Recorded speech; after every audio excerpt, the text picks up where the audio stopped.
Stupid man. You didn't even realize you've been set up for a long time. I was at a loss for words when my fiancée, Emily, said this.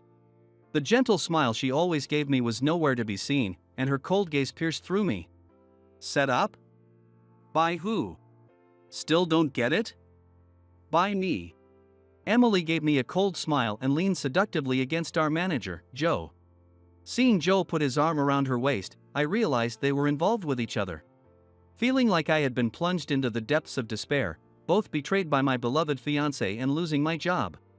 In the midst of this despair, a beautiful woman with eyes shining like stars rescued me. Would you like to join my company? My name is John Doe. I work at a major record company, in a department responsible for promoting our artists. The sales of the artists I manage directly impact my promotion.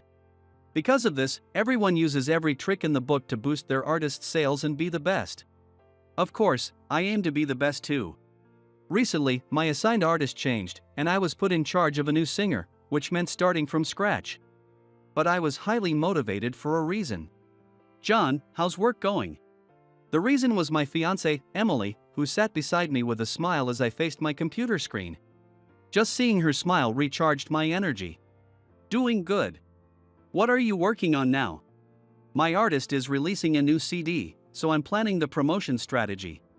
I said, secretly sharing the strategy details. I wouldn't tell anyone else, but Emily was my beloved fiancée. I could trust her more than anyone else in the world, so there was no problem. What do you think of this strategy? I think it's perfect. As expected from my reliable fiancé. Emily's seal of approval made me puff up with pride. Being acknowledged by Emily was the happiest thing for me.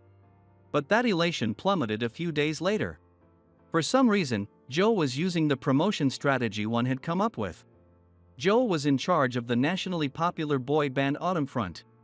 The way he was promoting their next single was exactly like my strategy. Joe, what's going on? You're using the strategy I came up with, aren't you? What? Stop making baseless accusations. Do you have any proof you came up with it, John? Indeed, I had no proof. The strategy data I had saved on my computer had vanished without a trace. Joe kept presenting my promotion and advertising ideas before I could. This had been happening for months. Even when I tried not to leave any data, somehow it still got leaked and used by Joe. But I had no proof for any of it. It was my speculation. All I could do was clench my teeth and endure the anger welling up inside me. That anger followed me home, and the next day I thought I was just having a headache. But then I came down with a high fever and had to take a day off work. By the next day, my fever had completely subsided, so I went back to work, but I was met with a huge blow. John, you're fired. I was called into the manager's office right after the start of work, and that was the first thing I was told. It was so shocking that I couldn't think straight. Fired? But why? Your performance has been declining recently. On top of that, your feigned illness yesterday. Even I can't cover for you anymore. What? I wasn't faking it yesterday. Emily vouched for that. As Joe said so, Emily walked into the room. The gentle smile she always gave me was nowhere to be seen, and her cold gaze pierced through me. Emily? Why? Stupid man. You didn't even realize you've been set up all this time. Set up? By who? Still don't get it? By me. I arranged for your artist to be switched to a newcomer, and I leaked your promotion strategy to Joe. I orchestrated all of it. Emily gave me a cold smile and leaned seductively against Joe. Seeing Joe put his arm around her waist, I realized they were involved with each other. When you confessed to me, I did like you. You were competent and had a bright future. But you're too focused on work and too needy. You think I didn't notice your desperate desire to be my number one? It's over now. I don't need you anymore. I felt like I had been plunged into the depths of despair. I don't remember much of what happened next. I handed in my resignation as Joe instructed, packed my things, and left the company in a daze. I didn't feel like going home, so I wandered the streets aimlessly. Let me go. I heard a voice suddenly and turned towards it without thinking. A beautiful woman was being harassed by three rough-looking men. "Come on, just come with us to karaoke for a bit." "No, I don't want to." The woman looked around anxiously. I was still a distance away, so our eyes didn't meet. But I felt the urge to help her. She was slender and pale, looking very vulnerable. I couldn't just stand by and let those men do as they pleased. "Hey, you guys." As I took a step forward and called out, one of the men was suddenly thrown to the ground at my feet. I stopped in shock. The man who had been thrown was unconscious, his eyes rolled back. "What the hell, you bitch?" When I looked up at the shout, I saw an unbelievable sight. The woman I thought was vulnerable was kneeing one of the men in the jaw and then kicking another in the stomach with incredible force. The men were taken down with a single blow each. Phew! The woman exhaled and brushed the dirt off her hands. Then she suddenly looked at me. Her face went pale instantly. "Did you see that?" I nodded hesitantly, and she approached me. Before I knew it, she grabbed my collar. I couldn't help but notice how her eyes, shining like stars, were beautiful even as she glared at me. "What's your name?" John Doe." "John? I think I've heard that name somewhere." "Well, whatever. If you tell anyone about what you saw today, you know what will happen, right?" I could only nod like a frog being stared down by a snake. She let go of my collar. "You seem like an office worker. Why are you here at this hour with all those bags?" As I smoothed out the wrinkles in my shirt, she asked me this. Thinking about what had happened at work, my mood sank again. "Hey, what happened? You suddenly look so down. If something's bothering you, why don't you talk about it? It might make you feel better." She gently encouraged me to sit on a nearby step and share my troubles, and in my broken-hearted state, I found myself opening up to her. I told her how my ideas and my fiancé were taken by my boss, how they set me up, and how I got fired. She frowned deeply as she listened. "Wow, that woman is the worst. You should have punched both of them before you left." She clenched her fist and jabbed it forward like a boxer. I couldn't help but laugh bitterly at her antics. Yeah, maybe I should have. But at the time, I was too shocked to think straight. "I see. After going through all that, it's no wonder you're hurt." Her expression softened, and she looked genuinely sad for me. My heart skipped a beat seeing her empathy. "Hey John, why don't you come work at my company?" "Your company?" "Yes." "Oh, here's my card." She handed me her business card, which read First Rate Productions, Samantha Thompson. "I assume you know First Rate Productions, being in the same industry?" "Yes, of course." "And Thompson, are you by any chance related to the president?" "Yeah, I'm his daughter." She nodded, looking a bit shy. "From what I've heard, you seem capable, and despite your heartbreak, you tried to help me." "We need that kind of integrity. I'll talk to my father. So please consider it." Samantha stood up, and as she looked around, she seemed to remember what she had been doing earlier. She turned back to me with a sharp look. "Even if you join the company, you must keep today's events a secret. Promise." She hooked her pinky finger with mine and shook it vigorously. After I nodded repeatedly, she seemed satisfied and walked away happily. I looked at my pinky finger, still feeling the warmth of her touch. As I stared at it, I realized I wanted to see her again and work with her. Feeling this way about another woman right after being dumped, I couldn't help but laugh at myself. Maybe I wasn't so different from Emily after all. When I contacted First Rate Productions about joining, Samantha must have put in a good word for me because my interview was quickly scheduled.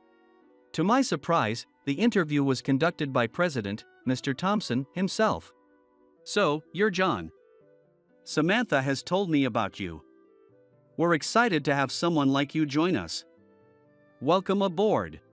Despite my nerves, the interview ended with just a few words of encouragement, and I got the job. It all felt too good to be true. The very next day, I started working. I was assigned to the promotion department, just like at my previous company. As I introduced myself to the team, a man stepped forward. "I'm Mike. We'll be working together on the same artist's promotion." "Nice to meet you. We're working together?" "Yes. This way, if one of us is out, the other can cover." though it means we split the profits, but I don't care much about sales. His nonchalant attitude caught me off guard and made me a bit uneasy. Was it really okay to be this relaxed? Wouldn't other employees surpass us? But my worries were unfounded. Everyone at the company shared Mike's attitude towards sales. In fact, Mike was openly discussing his promotion ideas with other employees, seeking their input. If you do that, won't your ideas get stolen? He laughed at my concern. No one here would do that. We focus on how much the fans love the artists. It's the fans who make the artists' careers possible. And we're here to support that. His words made my concern dissipate. I decided to try sharing my ideas with the other employees and get their feedback. Everyone listened with enthusiastic expressions. That promotion idea is brilliant. You're a genius. Well, there are some flaws. For example, here. Some employees praised my ideas, while others gave me advice. It was overwhelmingly more comfortable to work here than at my previous company. Before I knew it, I started looking forward to coming to work every day. And there was another reason why I enjoyed coming to work. It was Samantha. One day, after a meeting with our assigned artist, Mike and I returned to the office to find Samantha at the entrance. She was struggling with some heavy-looking bags. Samantha, let me carry those for you. Mike ran up to her with a big smile. Then other male employees gathered around. No, I'll carry them. No, let me do it. Thank you.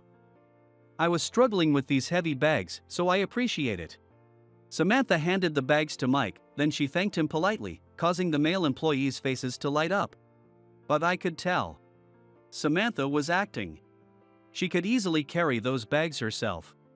Such thoughts must have shown on my face, as Samantha looked over at me. She mouthed, "Follow me," so with my heart pounding, I did as she instructed. She led me to a rarely used storage room. Once inside, she closed the door and slammed her hand against the wall behind me. Since I was taller, she had to look up at me from a close distance. But her gaze was far from sweet. You haven't told anyone about that day, right? I haven't, I swear.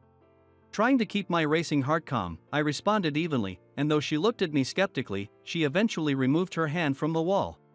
She pulled something out of her pocket and placed it in my hand. It was a small bag of colorful sugar candies. Here, you've been working hard. It's a reward. The colorful candies sparkled like little stars. Feeling overwhelmed with gratitude, I carefully held the bag, making sure not to crush the candies. Thank you.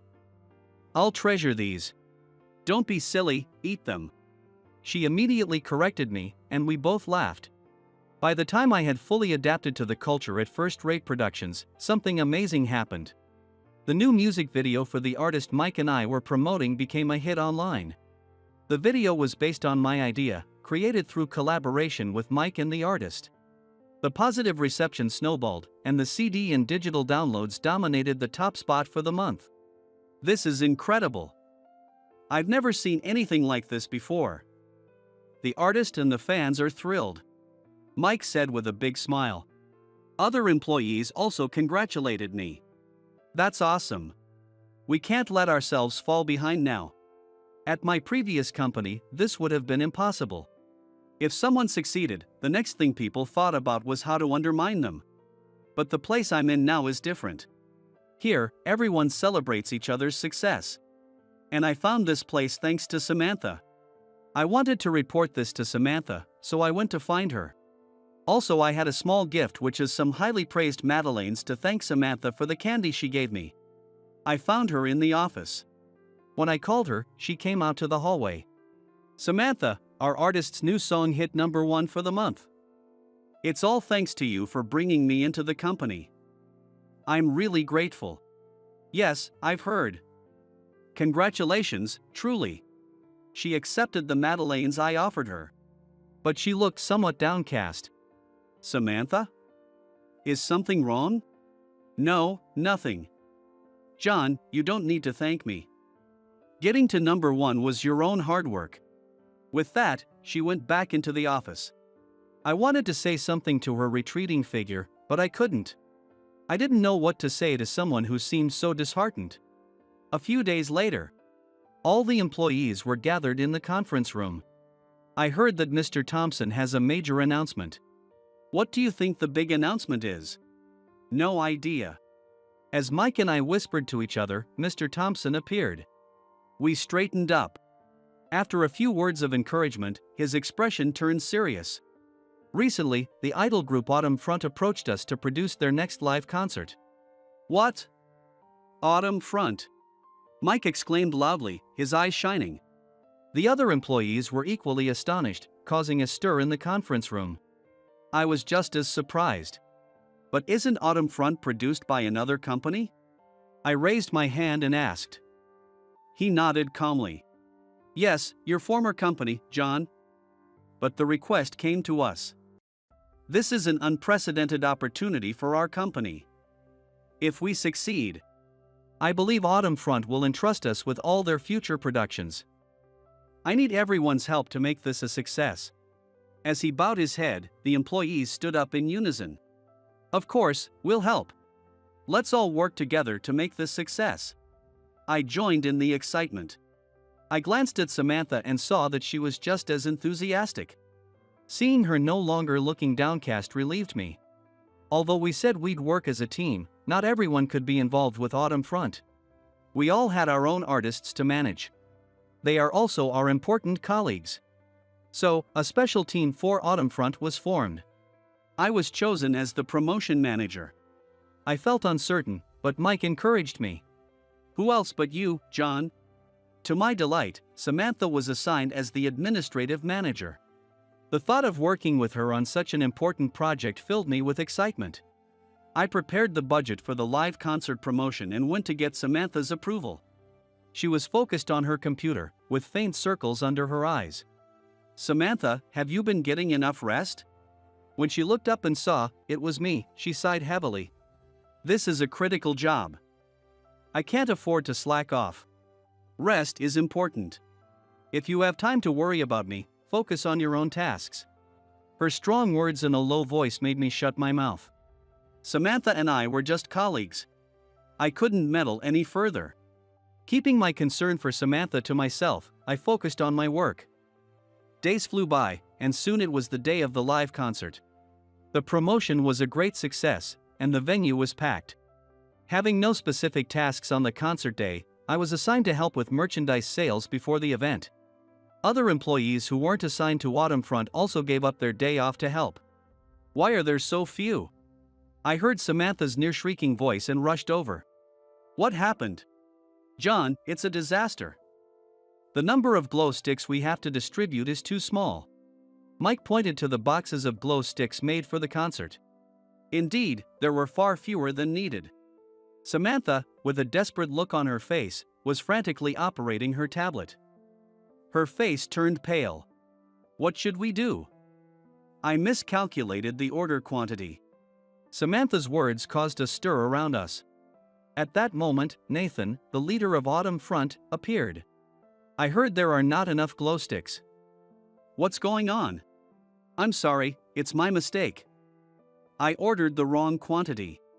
Do you realize what you've done? Those were designed to be enjoyed with our fans during the concert. Without enough for everyone. What's the point? I'm really sorry. Samantha bowed her head, but Nathan's frustration was palpable. I apologize as well. This is my fault too. I stepped in and apologized, surprising both Samantha and Nathan. We'll arrange to send the glow sticks to everyone who came to the concert today. Please use them at the next show. As for the planned glow stick events, we'll have to change them. I'll help make it right, so please bear with us. Nathan glared at me with his arms crossed. But after letting out a big sigh, he smiled. If John bows his head, I can't stay mad. Mistakes happen. I'm relieved to have your help in making it right. Relieved that he had accepted our solution, I called in the event team to come up with a new plan in Autumn Front's green room. Despite the mishap with the glow sticks, the concert was a great success. Both Autumn Front and their fans left satisfied. After cleaning up the venue, we finally wrapped up late at night. As I was slinging my bag over my shoulder, someone tugged at my sleeve. It was Samantha. She led me to the back of the venue. Once we stopped, she scowled and got close to my face. John, who exactly are you? Autumnfront treated you like you were someone special. Oh, I used to be in charge of them at my former company. Joe took over halfway through, though. Samantha's eyes widened in realization. Wait, now I remember. John Doe. You're the legendary promoter who helped make Autumnfront a national sensation. I can't believe I forgot. Samantha slumped down, holding her head. She let out a big sigh and looked up at me. You saved us this time. Thank you. I'll find a way to repay you. Just hearing thank you from you is enough for me. I can't let it end at that. Samantha frowned and clenched her fists. Then she turned on her heels. Samantha. It's late. Let me walk you home. No need. With her firm rejection, I couldn't insist any further. I slumped my shoulders. A few days after the concert, all the employees were gathered again in the conference room. Standing in front, just as before, was Mr. Thompson. Everyone, thank you for your hard work. Thanks to you, Autumnfront's concert was a great success. They've also expressed their desire to entrust us with future concerts and new song productions, and we've secured the contract. It's all thanks to your efforts. So, at the end of this month, we've planned a hot spring trip. The company will cover all expenses. Of course. If you can't or don't want to participate, that's okay. This is my way of saying thank you. Please enjoy yourselves. His announcement made the employees excited. The only one who didn't look happy was Samantha. At the end of the month, we boarded a chartered bus heading to a famous hot spring town in the neighboring city. The entire inn was reserved for us. We can drink and party without getting in trouble. Mike cheered. Hot springs means swimsuits. I'm looking forward to seeing Samantha in a bikini, right, John? No, I'm not. Oh, come on, don't play dumb. Every guy here is eagerly waiting to see Samantha in a swimsuits. You're no exception, right? Mike put his hand on my shoulder, grinning. He was spot on, and I turned my face away in embarrassment. But when we gathered in the banquet hall, Samantha was nowhere to be seen. She said she wasn't feeling well and stayed in her room. The male employees were visibly disappointed, and the female employees glared at them. As the party reached its peak, I quietly slipped out of the banquet hall. I bought some sugar candies from the souvenir shop and headed to Samantha's room. Samantha, it's John. Are you feeling okay? I brought some sugar candies for you. When I called out to the closed sliding door, Samantha appeared. Her eyes were sparkling. Give me the sugar candies. Her excited eyes made my heart flutter. She must really love sugar candies. I regretted not giving her sugar candies before, instead of the Madeleines. I glanced inside her room. The desk was covered with a laptop, books, and files. Were you working? Samantha's expression turned stern as she nibbled on the sugar candies. Yes, the concert was a success, and we secured the contract with Autumnfront, but the fact remains that I made a big mistake. I can't enjoy this trip knowing that. I noticed the dark circles under her eyes were worse than before. Her complexion also seemed pale. Concern, worry, and anger welled up inside me. Yes, you made a mistake. But you shouldn't overwork yourself even now. What if you collapse? I have to. I need to work harder than anyone else to meet my father's expectations. He took me in even though we're not related by blood. I owe him so much, and I've done nothing but drag him down. This was the first time I learned that Samantha and Mr. Thompson weren't biologically related. She pulled me into the room and closed the door. She motioned for me to sit on one of the cushions.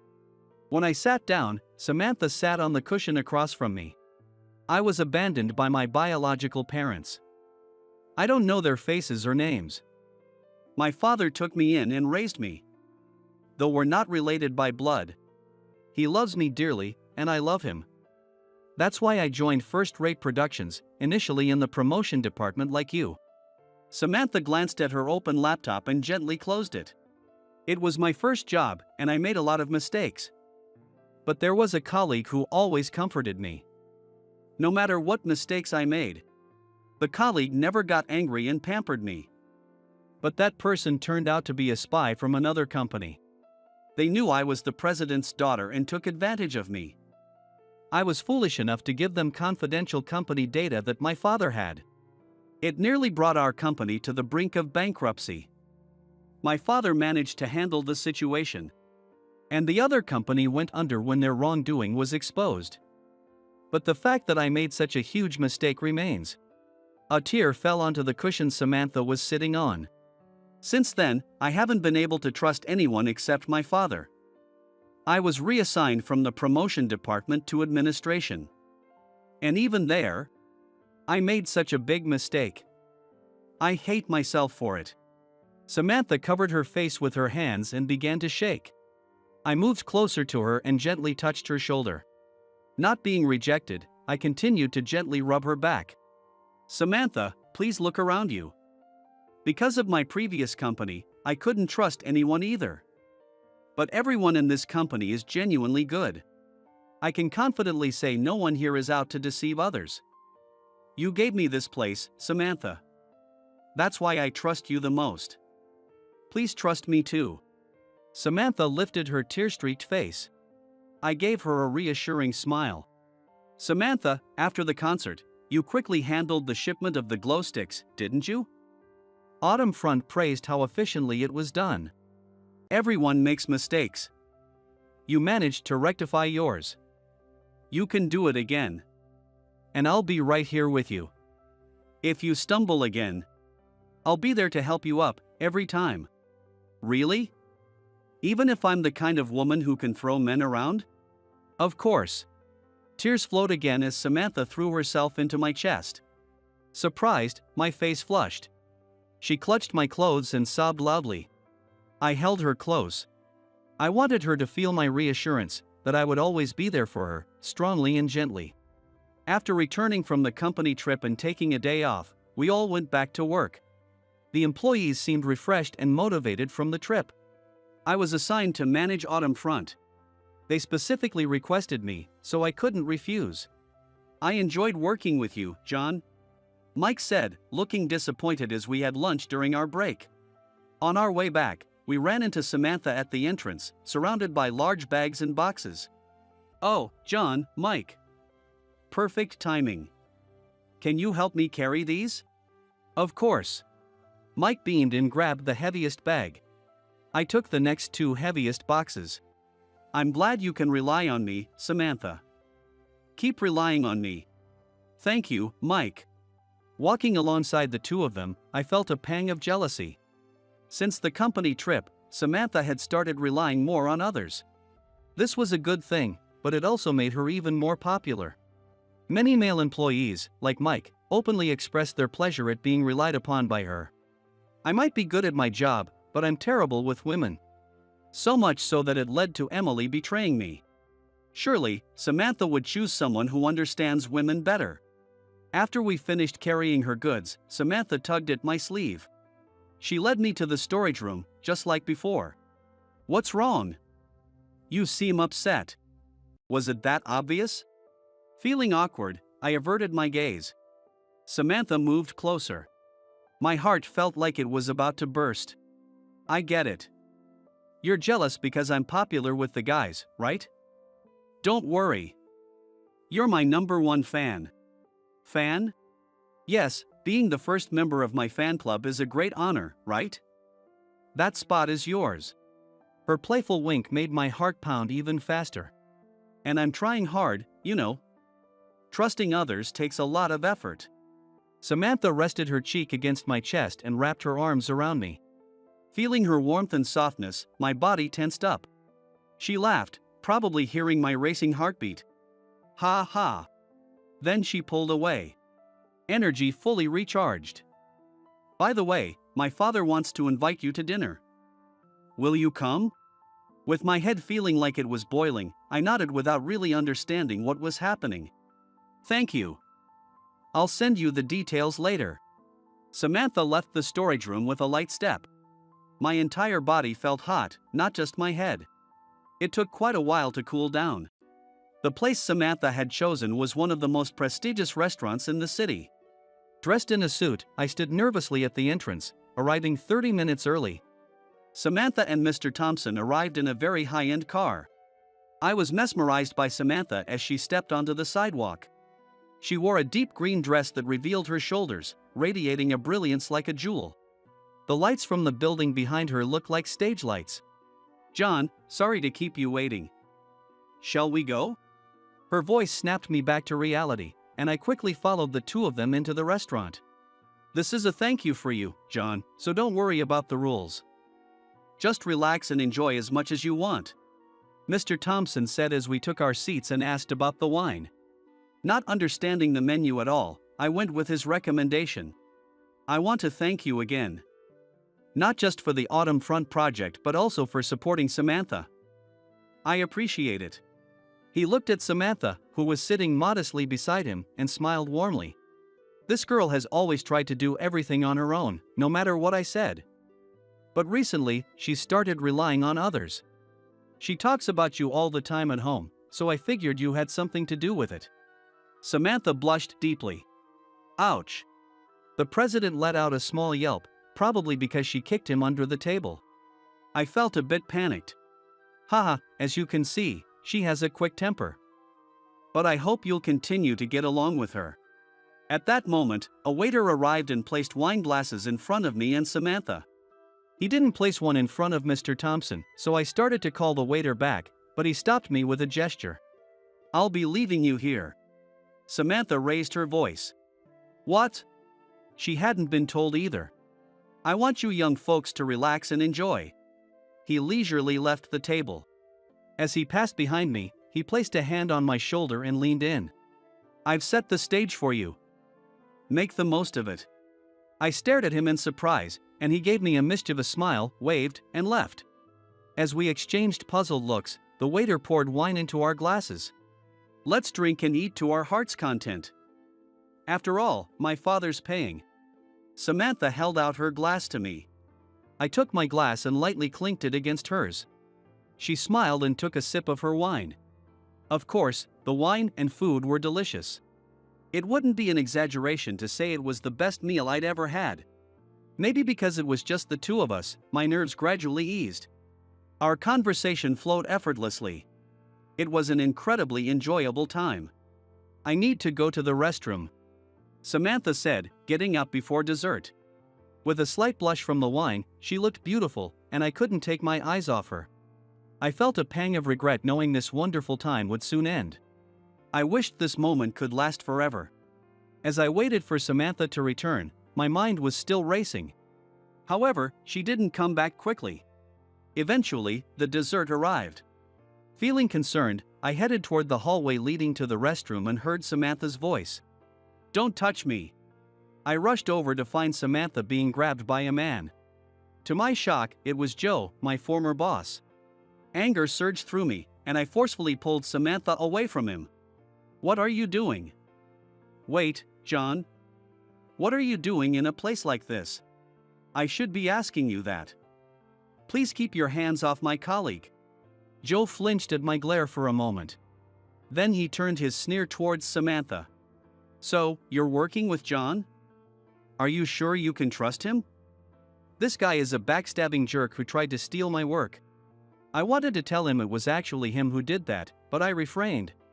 Causing a scene here was the last thing I wanted. "Let's go, Samantha." I said that to leave the scene. But Samantha crouched down slightly and delivered a knee strike to Joe's stomach. With an ugly groan, Joe clutched his abdomen and collapsed. "John is not like that. Take it back." Samantha's voice rang out. The commotion attracted a crowd. Joe looked up at us with hatred and spat on the floor. "You violent woman. You'll regret this." Holding his stomach, Joe staggered out of the restaurant. I noticed that Samantha's dress was torn at the hem. Probably from delivering that knee strike in such attire. I handed her my jacket. "Our dessert has arrived. Let's eat it." Samantha sat down, using my jacket to cover herself. Even though the dessert had been sitting for a while, it was still exquisite. But Samantha looked disheartened. "I'm really not cut out to be a president's daughter. Who would want a violent woman like me?" Not even you, John. Without thinking, I stood up and knelt at her feet. She looked down at me in shock. Whether you're like a president's daughter or a proper lady doesn't matter to me. I love you, Samantha. I love the way you try to rely on others and how you're quick to take action. I love you just the way you are. Samantha, who had been staring at me in disbelief, started to laugh softly. What is that? Who insults the person they're confessing to? Oh, I'm sorry. I quickly apologized, but Samantha gently shook her head. She wiped away the tears that had welled up in her eyes. That's so like you, John. It makes me very happy. I love you too, just the way you are. You are the most important person to me. So, please cherish me as your most important person too. Yes, of course. I took Samantha's hand and kissed the back of it. Applause erupted from around us. It suddenly dawned on me that we were still in a restaurant. I felt my face heat up with embarrassment. Samantha's face was also red. Back at the office, while I was working at my computer, Mike called out to me. Hey!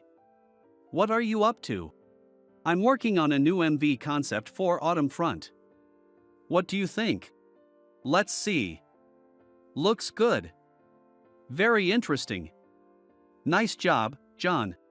Mike gave my idea his stamp of approval after reading the content on my computer screen, and I couldn't help but puff out my chest a little. Samantha appeared at that moment. She was puffing out her cheeks in annoyance. Hey, John.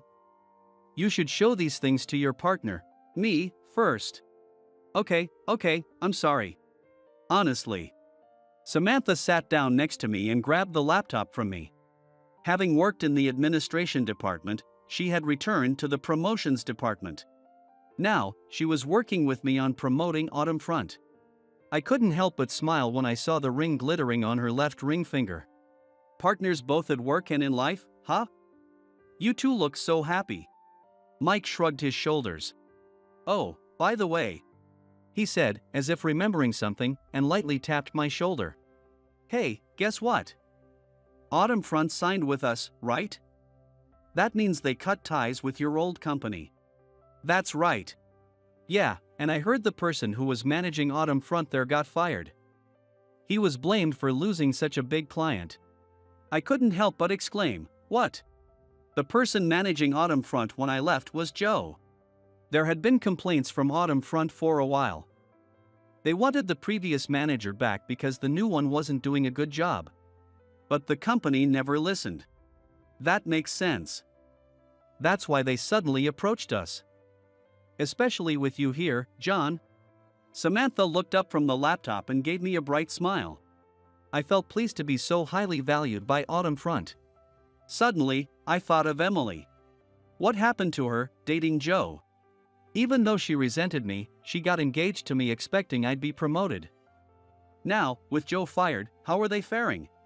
Suddenly, I felt a sharp kick to my shin. The pain made me yelp and collapse on the spot. What happened? Mike asked, sounding concerned.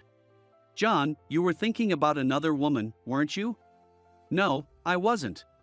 Before I could finish, Samantha glared at me. So I knelt on the floor.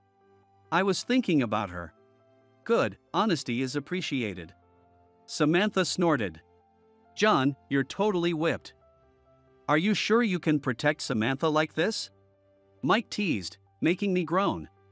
Mentally and physically, Samantha was definitely stronger than me. Maybe I should start going to the gym. During the break after Mike left, I was looking up gym recommendations on my phone. Samantha took the phone from me. The gym? You don't need to go to one. I'll train you myself. She closed the browser and put her hands on her hips, leaning closer. With her face so close that our noses almost touched, my heart raced. I'll make you the strongest, most handsome fiancé ever. Her confident smile made her eyes sparkle like stars. In my previous job, the competitive atmosphere made me obsess over being the best. But at this company, I learned that it only exhausted me. Instead of striving to be the best at something, it's more important to cherish the best things you already have. For the artists, that's their fans. For the company, it's the employees. And for me, it's Samantha. I vowed to protect my number one, no matter what. There's no point in asking him anything. He's just an old-timer who's done nothing for the company but steal a paycheck. When I returned to the headquarters from a local branch, I got the cold shoulder from young employees who didn't know me. I ended up having to accompany one of them to meet a client under the pretense of learning from him, only to be dismissed as a paycheck thief. But despite the young employee's words, the woman sitting across me at the meeting, with her refined features and outstanding figure, was closing the distance between us. And then she made this proposition. Hey, how about we do it together? I, Thomas, had returned to the headquarters of Longfield Pharmaceuticals after 6 years. Standing in front of the sales department room in the headquarters building I hadn't seen in so long, I steeled myself. Then I opened the door. Sure enough, the faces inside were completely different from 6 years ago. The manager, Henry, who had kindly guided me, and the colleagues who had competed alongside me in sales, were all gone. Except for one person. Hey Thomas, long time no see. The one approaching me with a seemingly friendly smile was my colleague and now the sales department manager, Mike. I was surprised to hear you were coming back. I thought you'd spend the rest of your life in that local branch after getting demoted. It seemed fitting for a high school graduate like you. I bristled at Mike's mocking gaze. Just then, a woman approached, calling out in a sweet voice, "Mike." She linked her arm with Mike's and pressed close. Then she looked at me. "Oh, is that Thomas? Long time no see. You still look as unimpressive as ever." Well, considering you got demoted to a local branch, it's no wonder. Emily chuckled maliciously. I sighed inwardly at her. I felt disappointed, thinking this was the woman I once considered marrying. 6 years ago, I had been dating Emily. She worked as a temp sales clerk in the headquarters sales department. She was known for being exceptionally beautiful and kind-hearted, and I had felt incredibly lucky she chose me. One day, a year into our relationship, Emily invited me to her home. There, I met her parents and her brother. I thought she might be considering marriage since she introduced me to her family. From that day on, I seriously contemplated marrying Emily. But then, I received a transfer order. I was reassigned from the headquarters to a local branch. Hearing this, I steeled myself. After the job transfer notice was issued, I asked Emily out on a date.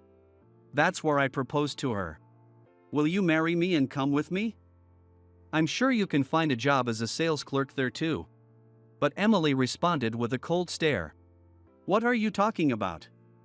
Why should I go with someone who's been demoted? I thought you, even as a high school graduate, had a promising future because you were good at sales and well liked by Henry and other colleagues."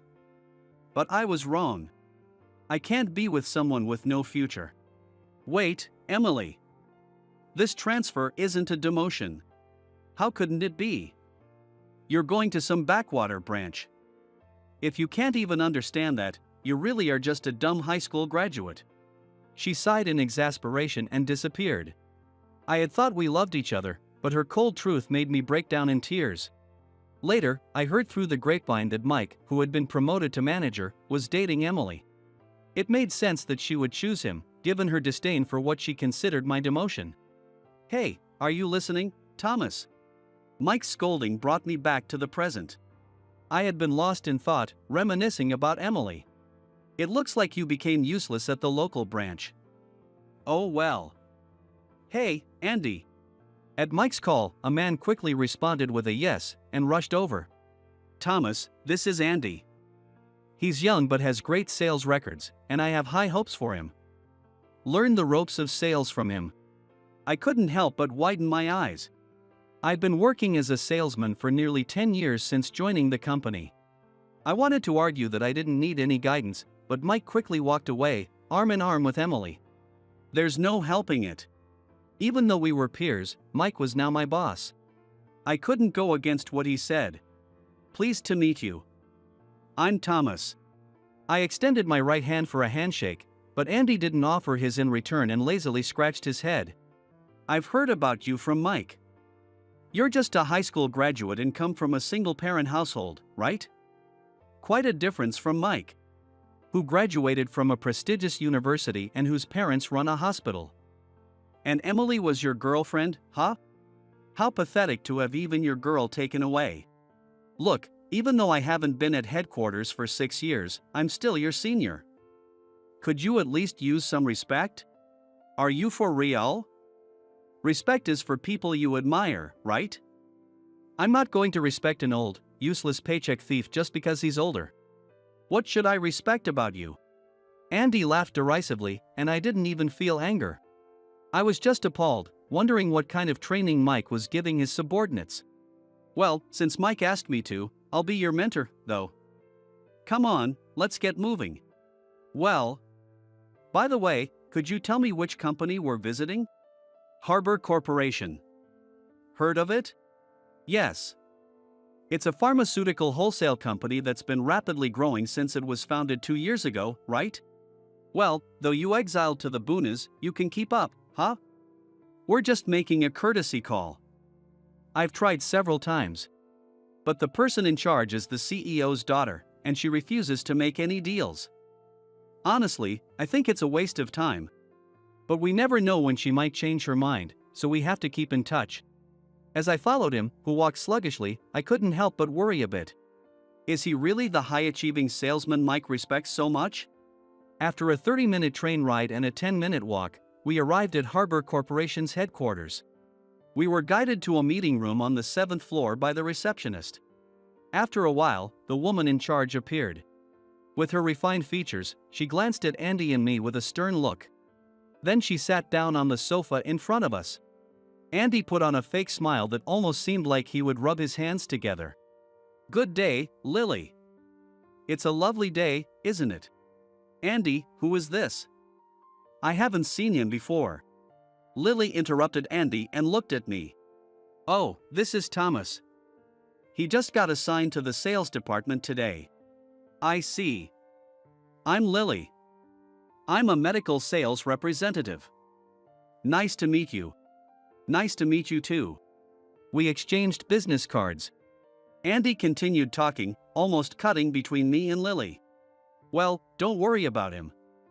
Lily, you look as lovely as ever. Are you using any of the highly effective supplements you handle? That's unnecessary.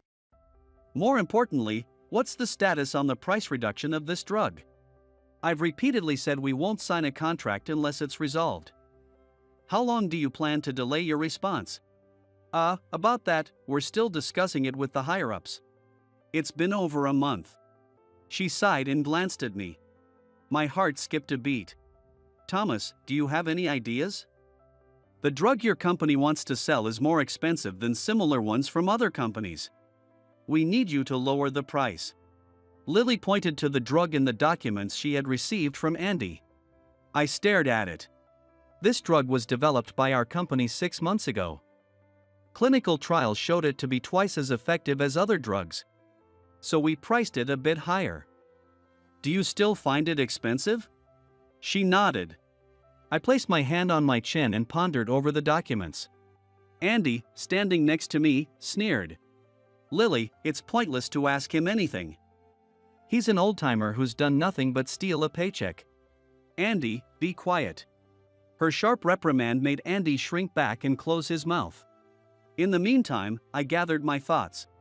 In that case, we'll lower the price of this drug to what your company wants. What? Thomas, what are you saying? What authority do you have to make such decisions? In return, after starting the sales of this drug, if customer satisfaction increases by 10%, will you agree to purchase our next drug at our proposed price? Of course, we promise not to set an unreasonable price. Lily raised an eyebrow at my words. You have that much confidence in this drug? Yes. Lily and I stared at each other. But it was Lily who gave in. She laughed softly, covering her mouth. All right, I'll go along with that. For now, let's sign the contract for this drug. We signed the sales contract with a pleased Lily. During this, Andy stared at me in bewilderment.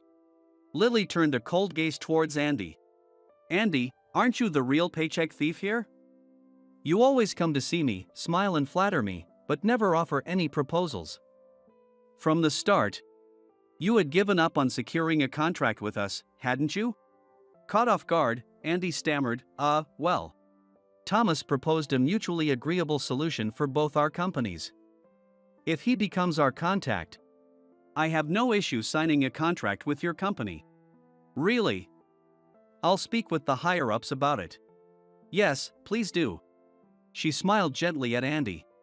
Andy blushed bright red in response. Well then, we'll be on our way. I hurriedly tried to pull the beet-red Andy away. Wait, I still need to talk to Thomas. Could you stay a little longer? Oh, sure, I don't mind. I was surprised but decided to stay as Lily requested and let Andy leave first. Once Andy was out of sight, she closed the meeting room door and flashed a broad smile at me. As expected, Thomas. I knew my instincts were right about you. She chuckled softly as she closed the distance between us.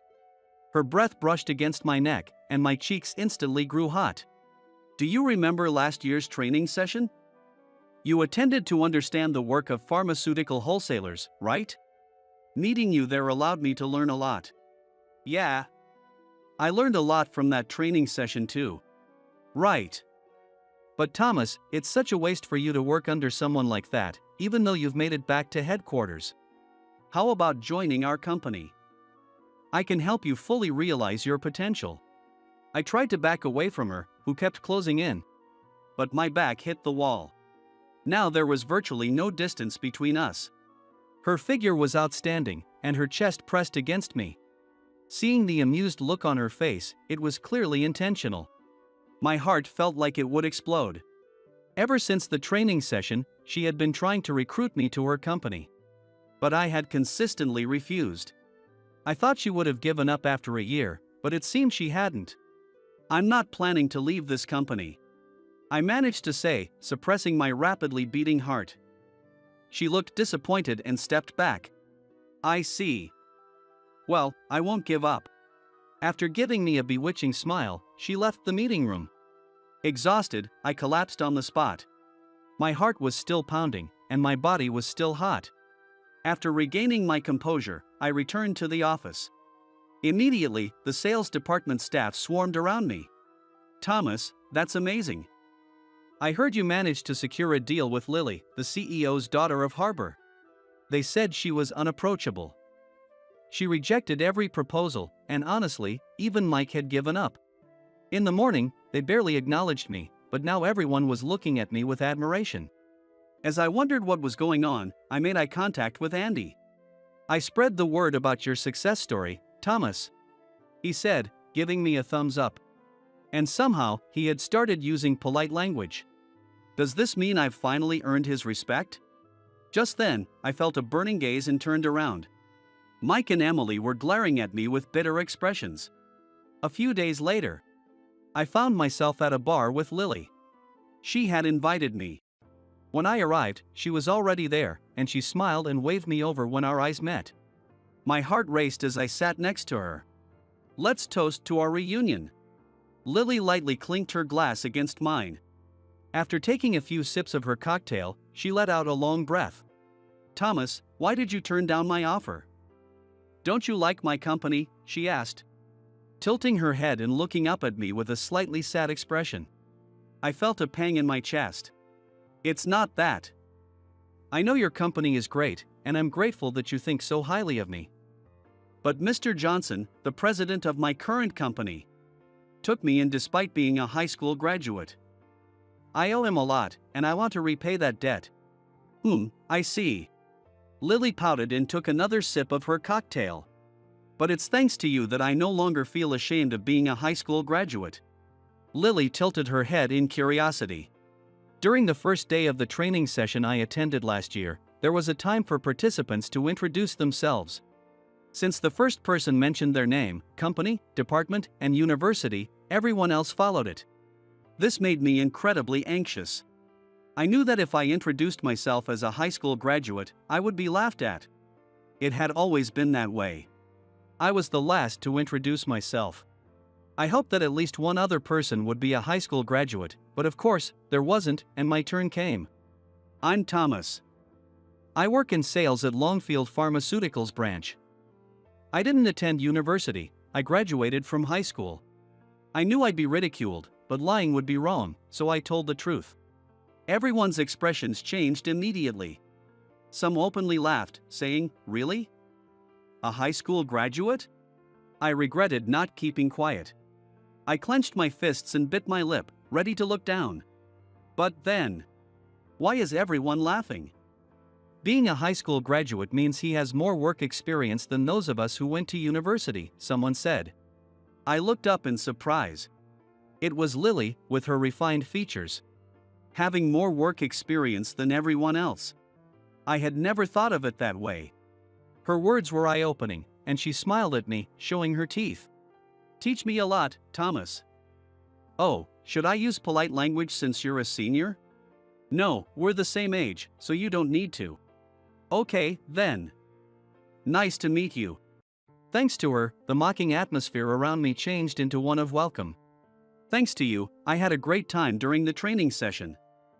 I learned to be proud of being a high school graduate, to say it with confidence. I'm truly grateful. When I said that, for some reason, Lily's face turned bright red. Her eyes were also watery. As I tilted my head, wondering if she had drunk too much, she hastily wiped her eyes. No, compared to what you've done for me. What have I done for you? I racked my brain, trying to remember. Seeing my confusion, she laughed softly. I think it was probably just natural for you, so you don't remember. On the first day of the training session, I suddenly felt sick on the train. I was probably just nervous. But I couldn't get off because I didn't want to be late for the session. And the only seat available was in the priority seating, so I took it. Then some old man yelled at me, "That's a priority seat. Young people like you shouldn't be sitting there." I was feeling unwell and scared, and I almost started crying. That's when you stepped in and helped me. You said, "I think she's feeling unwell. Her face is pale."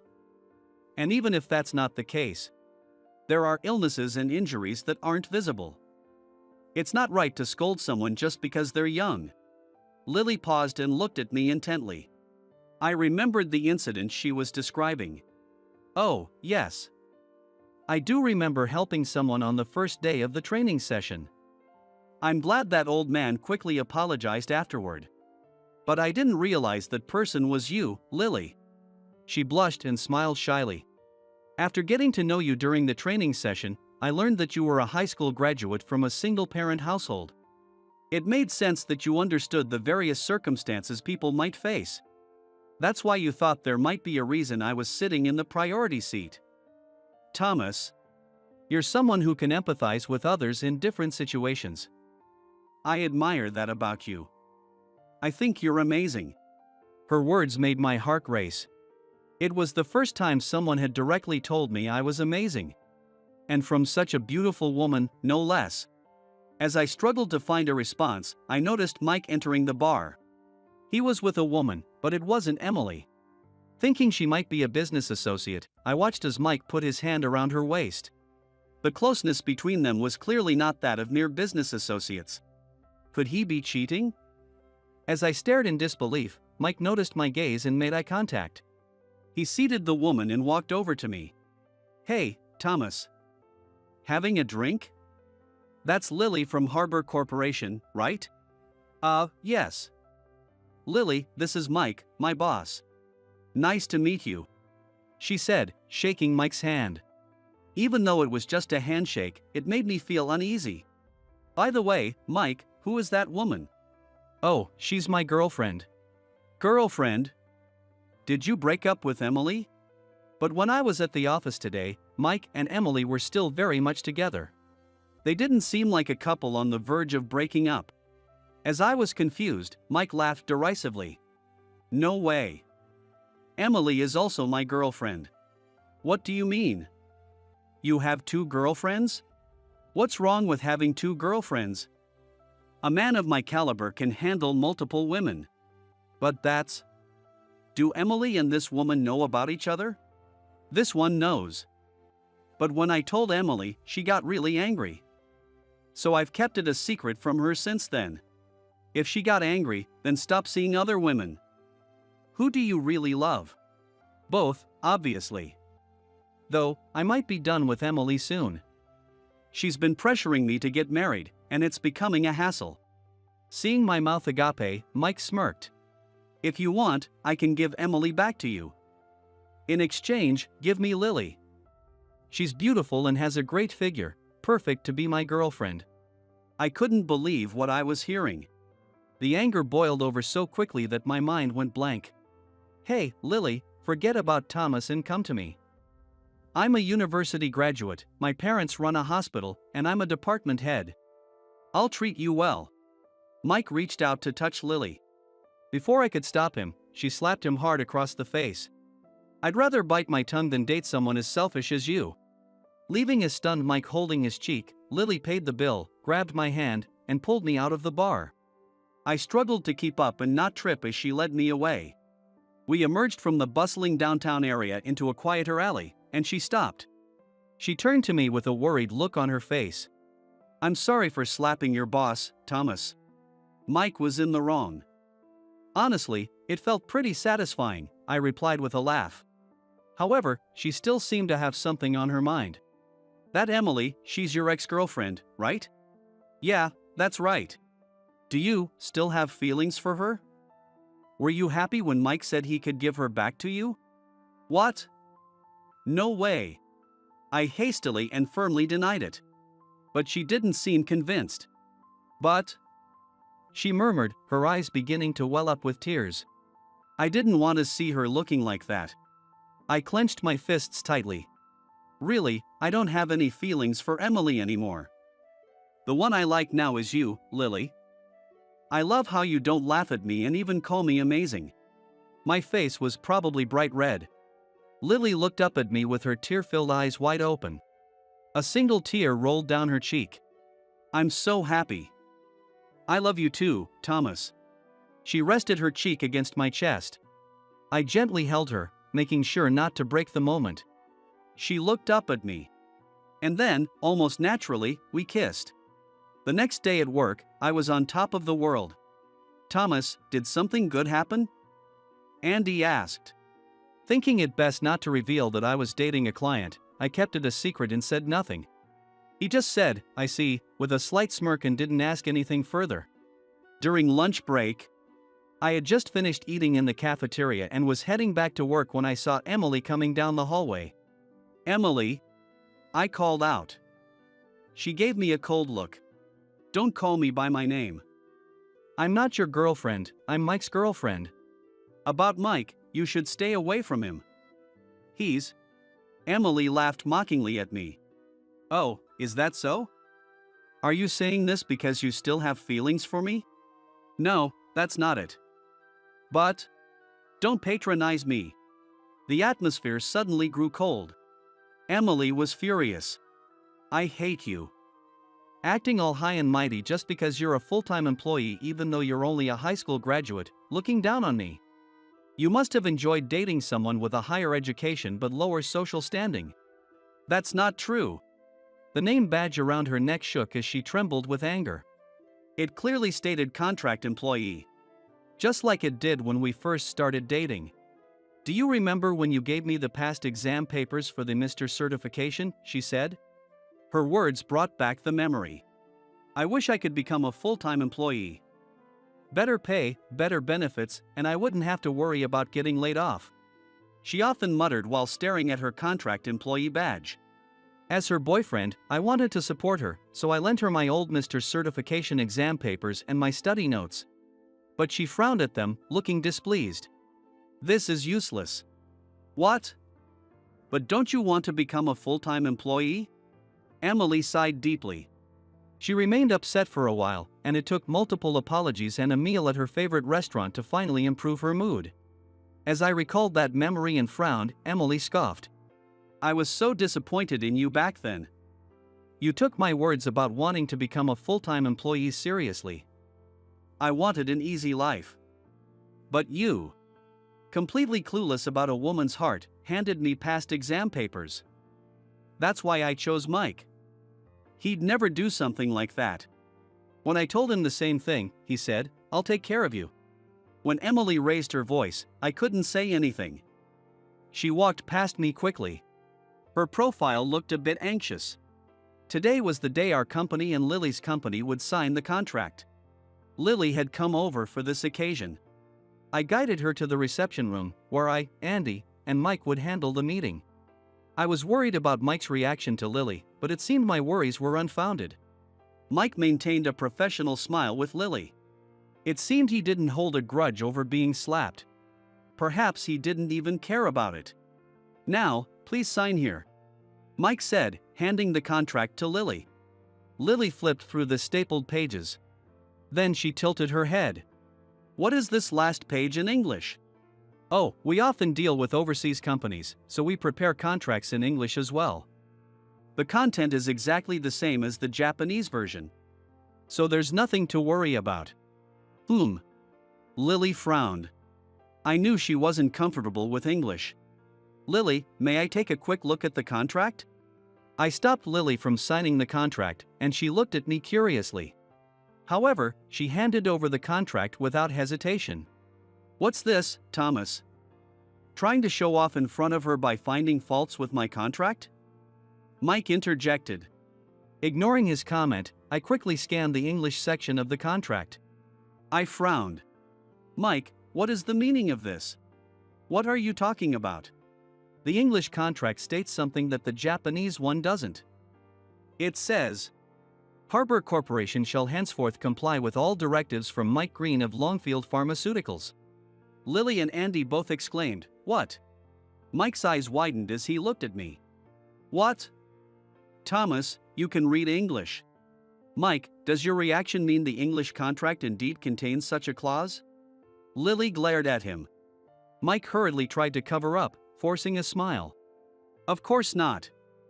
This guy has always been jealous of my prestigious university degree and pulls stunts like this. Don't believe anything he says." "No, I trust Thomas."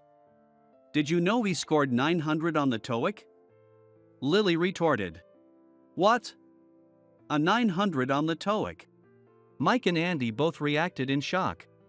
Lily sighed at their stunned faces. Thomas couldn't afford to go to university because he came from a single-parent household. That's why he only graduated high school. But he's smart. How couldn't you know that after working with him for a long time? I glared at Mike, who was visibly shocked. "Mike, have you been pulling stunts like this every time you signed a contract with another company? Is this how you climbed to the position of department head? What are you talking about? This is a misunderstanding. I just wanted to test Lily. I had no intention of making her sign it. Do you have any proof to support your claims? If not, I can sue you for defamation." "I have the proof right here," came a voice from the entrance of the reception room. It was Emily. She places the USB on the desk with a serious expression. "All the paper documents have been destroyed, but this USB contains the data of all the contracts Mike had made so far." "What? Emily, you traitor!" Mike quickly grabs the USB from the desk. He throws it to the floor and stomps on it. "How about that? The evidence is gone now. Mike, are you stupid? Backup is basic." Emily smirks and pulls another USB from her jacket pocket, showing it to Mike. Mike's face turns pale. "Hand that over." Mike lunges at Emily. Instinctively, I shield her, and we both fall to the floor. Realizing he had failed to attack Emily, Mike swiftly pinned me down. "You bastard. If you hadn't come back, I could have been the director, executive director, vice president, and even the next president." Mike raises his fist. "Thomas." Lily and Emily scream simultaneously, but Mike's punch never lands on me. I catch his hand just in time, twisting his arm and pinning him to the floor. Mike glares up at me in rage as the reception room door quietly opens. It was Mr. Johnson, the president of our company, who walked in. "What is all this commotion?" Mr. Johnson looks at me sitting on top of Mike with a puzzled expression. Mike puts on a pained expression. "Mr. Johnson. The truth is, Thomas added a terrible clause to the contract with Harbor Corporation. He was planning to use this contract to manipulate Harbor as he pleased. When I confronted him about it, he suddenly went berserk." "Mike, isn't that what you were doing? When Mr. Johnson says this, Mike freezes. I received a report from Emily about your misconduct. I wanted to believe it was a lie because I thought you were an excellent person. But I'm disappointed. Mike's whole body loses its strength. Thinking he won't cause any more trouble, I release him. I'm sorry for involving you in our company's issues, Lily. Mr. Johnson bows to Lily. When Lily says, "Don't worry about it," he sighs in relief and then looks at me. Despite not having been back at headquarters for long, you've not only secured a new major contract but also uncovered misconduct within the company. As expected from you, Thomas. I had my eye on you as a potential successor for a reason. At his words, Mike, who had been hanging his head, looks up in shock. He's the successor. Even though he was demoted.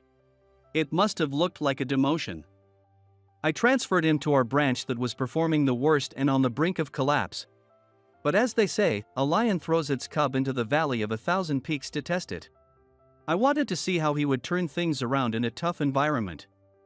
I had my eye on his proposal skills from the beginning. Sure enough, his proposals impressed our clients, bringing new business and turning the branch into the best performing one. You were working as a manager at headquarters all this time, yet you didn't know? Mike's lips turn pale, and he starts trembling. Mr. Johnson sighs deeply at him.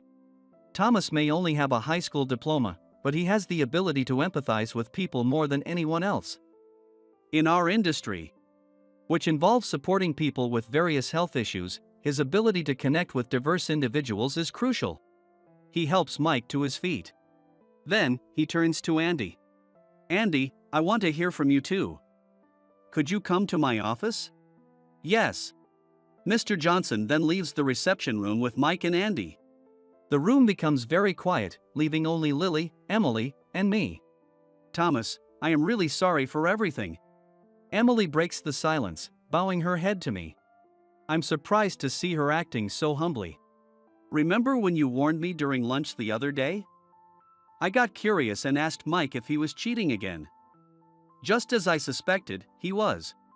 And he said he didn't need me anymore because I was a hassle. It was then that I realized you were looking out for me all along. Not just this time, but even when you lent me those old exam questions. Emily's eyes fill with tears as she grips her skirt tightly. Thomas, you probably know since you've been to my house once, but my family is poor.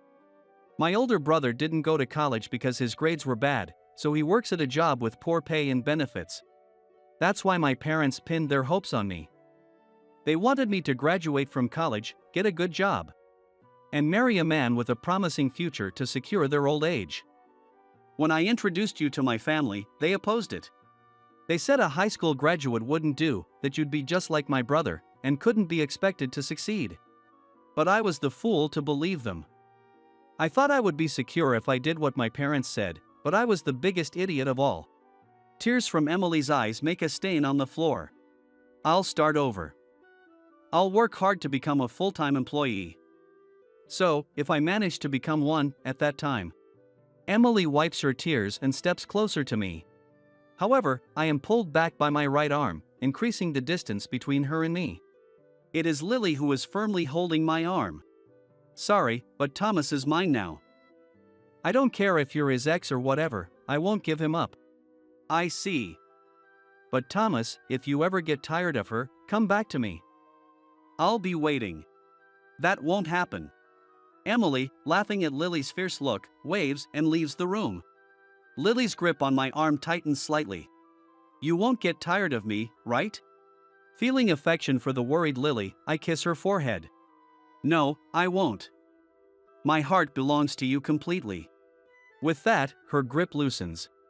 Finding her delighted smile adorable, I hug her tightly. By the way, could you come to my house next time? I'd like to introduce you to my family. What does that mean? I'm confident that I'll love you for the rest of my life, Thomas. So, thinking about the future, I'd like you to get along with my family. All right. Then, after that, I'd like you to meet my mom too. Of course. After exchanging smiles, we hug each other again. Mike was fired. Given that he had been falsifying contracts for years, this was a fair punishment. However, I can sympathize with him a bit. Apparently, he was supposed to become a doctor and take over his family's hospital. But after failing the medical school entrance exam, his parents disowned him. Driven by a desire to prove himself to his parents by succeeding at Longfield Pharmaceuticals, he ended up committing these acts. Even without resorting to fraud, Mike had been competent since he joined the company. I hope he reflects on this and climbs the ranks the right way at his next job. I am now in the manager position that Mike vacated. But this too is only a matter of time. Because Mr. Johnson seems determined to make me the next president, he is pulling strings to make me the vice president. In fact, many important projects that could significantly benefit our company have been assigned to me. I am reputed to handle them flawlessly within the higher-ups, and more people are gradually supporting my appointment as vice president. Andy, watching my methods closely as my subordinate, has also been improving his sales performance. If I become vice president, he might take over as manager. Emily is studying for her Mr. Certification exam. She kept the past exam questions and preparation notes I lent her and is using them. She is enthusiastic about making her dream of becoming a full-time employee a reality if she passes the exam. Thomas, do you have a moment? During lunch break, Emily comes over after I finish eating. I nod, indicating it's fine, and she sits next to me, opening the past exam questions. I can't understand this question. Oh, this is. As I explain to Emily, the distance between us gradually closes. I try to back away, but the wall behind me prevents me from doing so. While I am contemplating what to do, a stern voice cuts in, "Excuse me." Looking up fearfully, I see Lily glaring at us with a furrowed brow. She must have come because we have a meeting after this. Lily, I was just helping with her studies. I know you're not the kind of person who would cheat, so don't worry. Emily, that's my seat, so can you move, please? Lily picked up the past exam questions with her left hand. The ring on her ring finger caught the light. Noticing it, Emily frowned and stood up. I won't give up until you're married. Leaving those words behind, Emily walked away. Lily, who sat next to me, let out a sigh. She's so persistent. Sorry about that. It's all right. I understand why people are attracted to you. Lily placed her hand on mine. Her warmth made me feel at ease. By the way, Thomas, the medicine you first negotiated with me is getting rave reviews from our customers. Thanks to that, our customer satisfaction has increased by not just 10%, but 20%. That's great. Well, it was expected. Yeah, I thought so too. As expected from you, Thomas. And now, more clients specifically request medicine from Longfield Pharmaceuticals. So, we'd like to increase our purchases from you. Understood. Let's go to the meeting room to finalize the details. Andy is waiting and ready. We stood up and walked side by side. People around us were watching with smiles. It seemed that everyone at the company knew about our relationship. But thanks to that, both our company's performances have improved, and everyone viewed our relationship positively. I felt very grateful for that. As I looked at Lily's smiling face next to me, I felt that smooth sailing described our current situation perfectly. I grew up in a single-parent household, and because we didn't have much money, I couldn't go to college. So my highest education is a high school diploma. I've had many bitter experiences, but because of that, I learned the importance of empathizing with people and have been able to practice it. I owe a lot to Lily and Mr. Johnson, who extended their hands to me without laughing at my high school diploma. From now on, I intend to fully utilize this ability to empathize for the happiness of both the company and Lily. Oh, you. You just touched my butt, didn't you? What? No. In the middle of the busy street, I was at a loss for words as a woman screamed at the top of her lungs. I had only tried to help her up after she fell, with no ill intentions. But being yelled at like this made it feel like the truth was being turned upside down. Hey, stop making such a fuss. There you go, trying to touch me again. You pervert. Oh, that's enough. Abduction. Help. She kept yelling, leaving me with no way to calm her down. I decided to take drastic measures and grabbed her hand, pulling her into a nearby store. Neither of us had any idea that this chaotic encounter would lead to something unexpected. My name is Michael. I run a diner that's been in my family for generations. Not that it's anything grand. It's a small family-run diner with mostly local regulars. After my father passed away in an accident when I was young, my mother took over the business and raised me. However, the work was too strenuous for my mother, who was always frail. She passed away when I was 18, joining my father. 5 years have passed since I took over the diner, and the business is struggling, nearing its limit. One day, as I was carrying groceries from the supermarket, I came home to the diner, which was also where I lived. I saw something shocking. No way. A woman was lying in front of the diner. She was facing down, so I couldn't see her expression. I quickly rushed over and lifted her up. Thank goodness. She seemed to be conscious. Although her face was pale, she was breathing and didn't appear to be injured. I was worried she might have hit her head when she fell, but for the moment, I was relieved. So I let out a sigh. Growl. A sound that resembled stomach rumbled. It wasn't from me but from the woman in front of me. Was that her stomach growling? At that moment, she slowly opened her eyes. Are you okay? When I asked, she stared at my face with a dazed expression. It was then that I noticed she was incredibly beautiful. Despite her pale complexion, she had large eyes framed by long lashes, a straight nose, slightly thick lips with a faint pink rouge, and smooth black hair falling over her forehead. All the elements of beauty were there. As I spent a few moments observing her until she fully regained consciousness, she suddenly let out a piercing scream. Eek! I covered my ear with the hand that wasn't supporting the woman's body. What the? What? Who are you? And your hand? When I said that, she jumped away from me. Her body was trembling. You touched my butt. What? I didn't touch you. I was just helping you up. That's a lie. I felt your hand. I might have touched near her waist while trying to support her, but it wasn't intentional. Thinking it best to apologize to calm her down, I started to say sorry, but... Pervert. Being called that made me snap. Hey, listen. Don't come near me. Molester. As she started shouting again, I looked around in a panic. Even though I knew I hadn't done anything wrong, the situation could easily turn against me if it became a big scene. Calm down. Please, be a little quieter. But she wouldn't quiet down. Her shouting made the neighbor's dog, Max, start barking loudly. Oh, great. This is such a hassle. Muttering, I grabbed her arm. It was a bit forceful, but I had no choice. What? What are you doing? She was taken aback by my sudden action. Seizing the moment, I led her into the diner. Just sit there and be quiet, I said from behind the counter. Still wary of me, she surprisingly sat down without further fuss. Though she seemed able to cause quite a commotion, her face was still pale. I kept an eye on her while continuing my work, worried she might collapse again. Here you go. I placed a tray with food in front of her. This is egg porridge and simmered daikon radish. It's lightly seasoned to be easy on your stomach. And it's hot, so be careful. Whether still cautious or just surprised, she didn't immediately start eating. But the delicious aroma must have been too tempting. Her stomach growled loudly again. It seemed even louder than before. Suppressing a laugh, I spoke to her. See, there's nothing weird in it, just eat. Thank you for the food. Her face flushed with embarrassment, she picked up the spoon and scooped up some porridge. Smells good.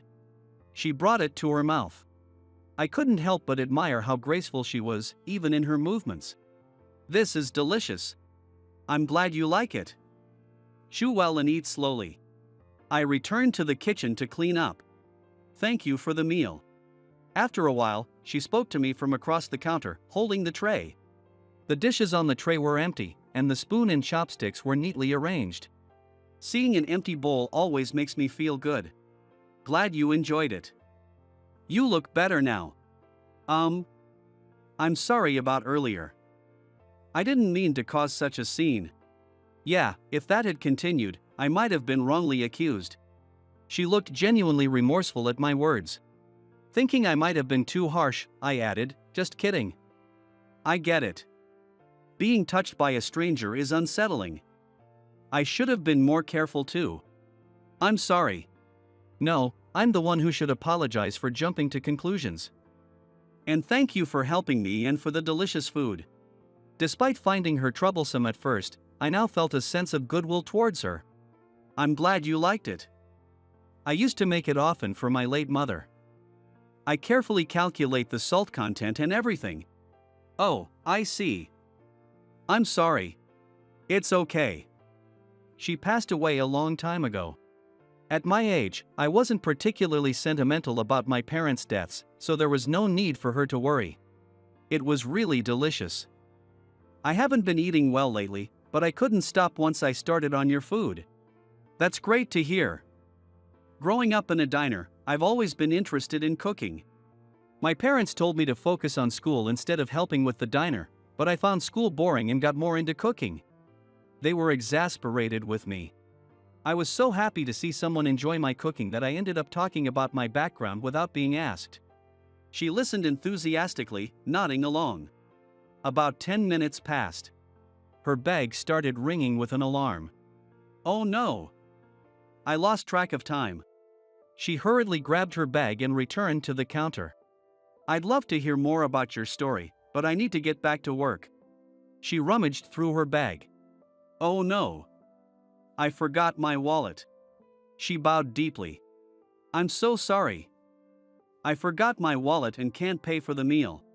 "It's fine. I didn't serve it as a restaurant meal. Besides, I'm sorry for holding you up with my stories. Good luck with work. Take care of yourself."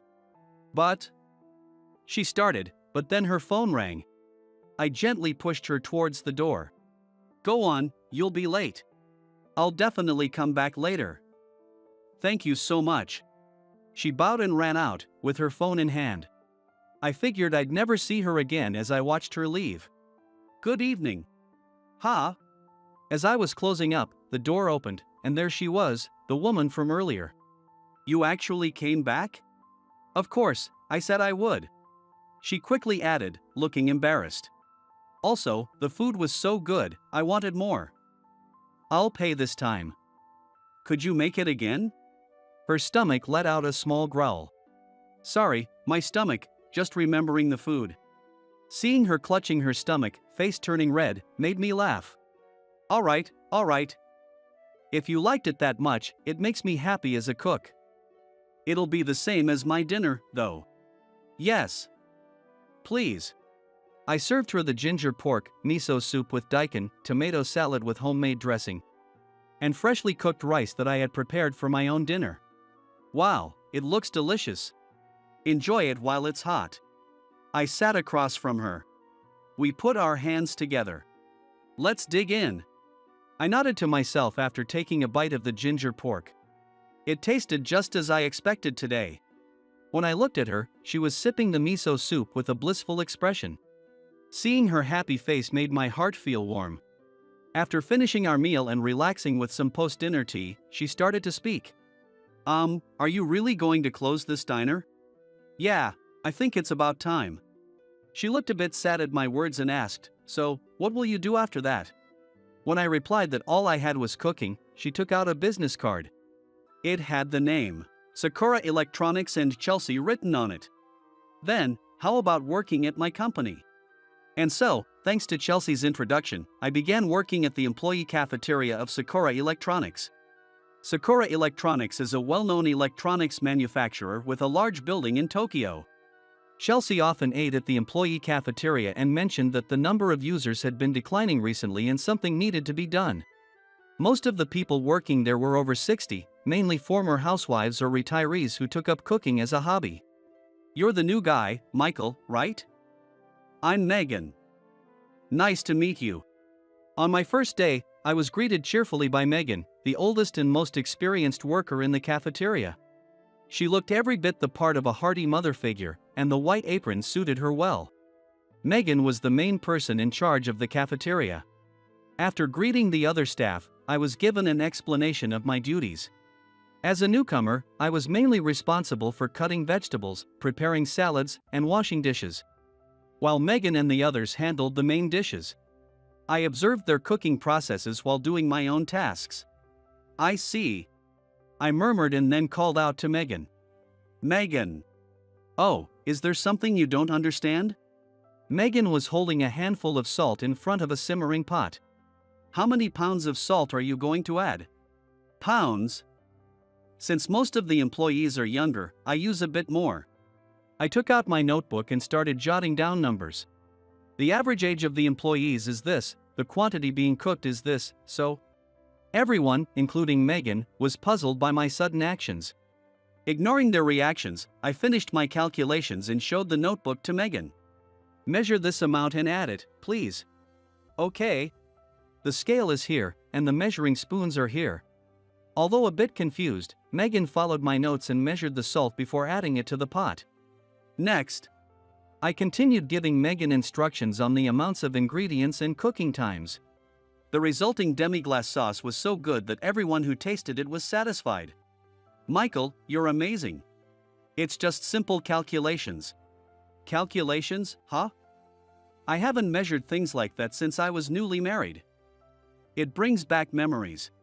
Megan laughed heartily, and everyone joined in. Due to time constraints, I could only give input on the demi-glace sauce and miso soup, but after the day's service, Megan rushed over to me. It seemed the food was well received, with many compliments on the taste.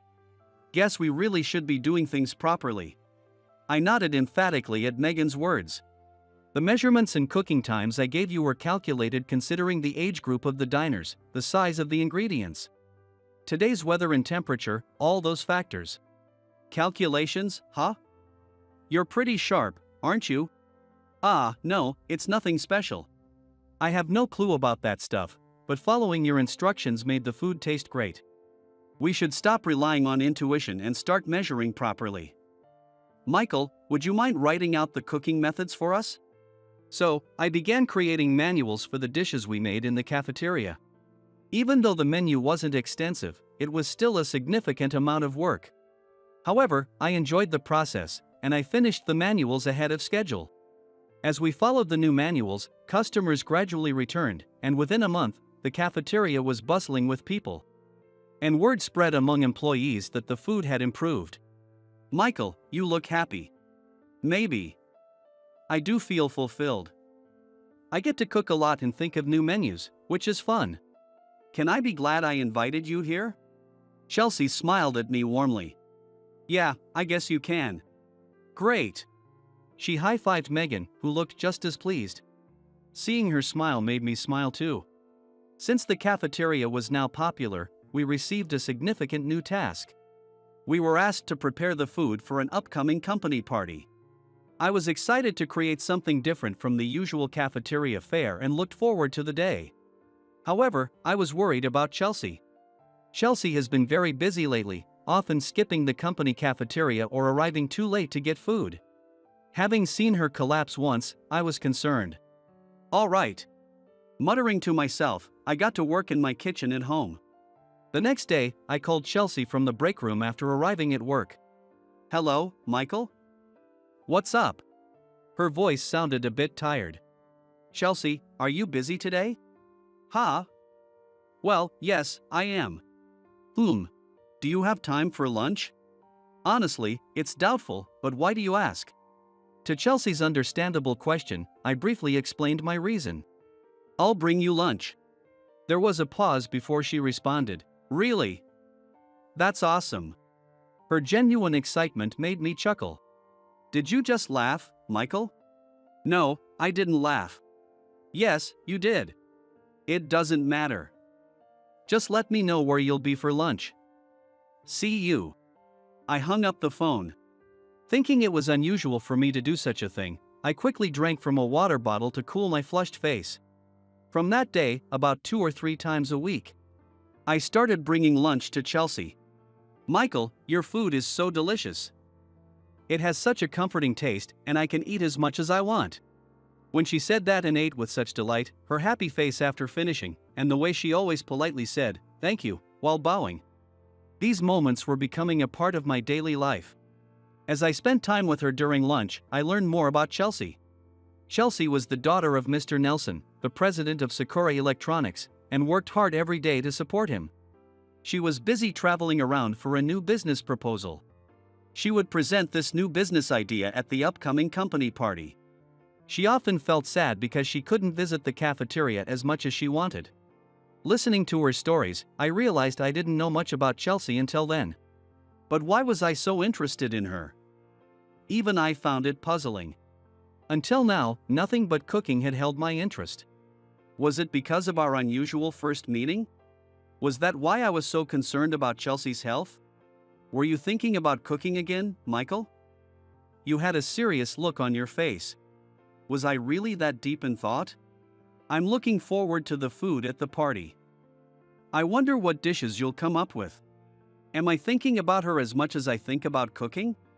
Wait a minute. Could it be? I can eat anything you cook, Michael. It's always delicious, Chelsea said, smiling. Her smile seemed even brighter than before, and my heart started pounding. My cheeks felt hot. Michael? Your face is red. Are you okay? She reached out and touched my forehead. What are you doing? I quickly pulled away, and she looked at me in surprise. Oh, I thought you might have a fever. Oh no, was my hand cold? I'm sorry. I have poor circulation. She blew on her hands and rubbed them together. No, it's not that. Her unexpected actions were making my heart race even more. Oh no, I need to get back. Thank you for the lunch. It was delicious as always. I'll wash the container and return it. Take care, Michael. Sure. Chelsea waved and ran off, looking back with a smile. I suddenly realized I was waving back unconsciously. Seriously, she's going to give me a heart attack. What is it with her?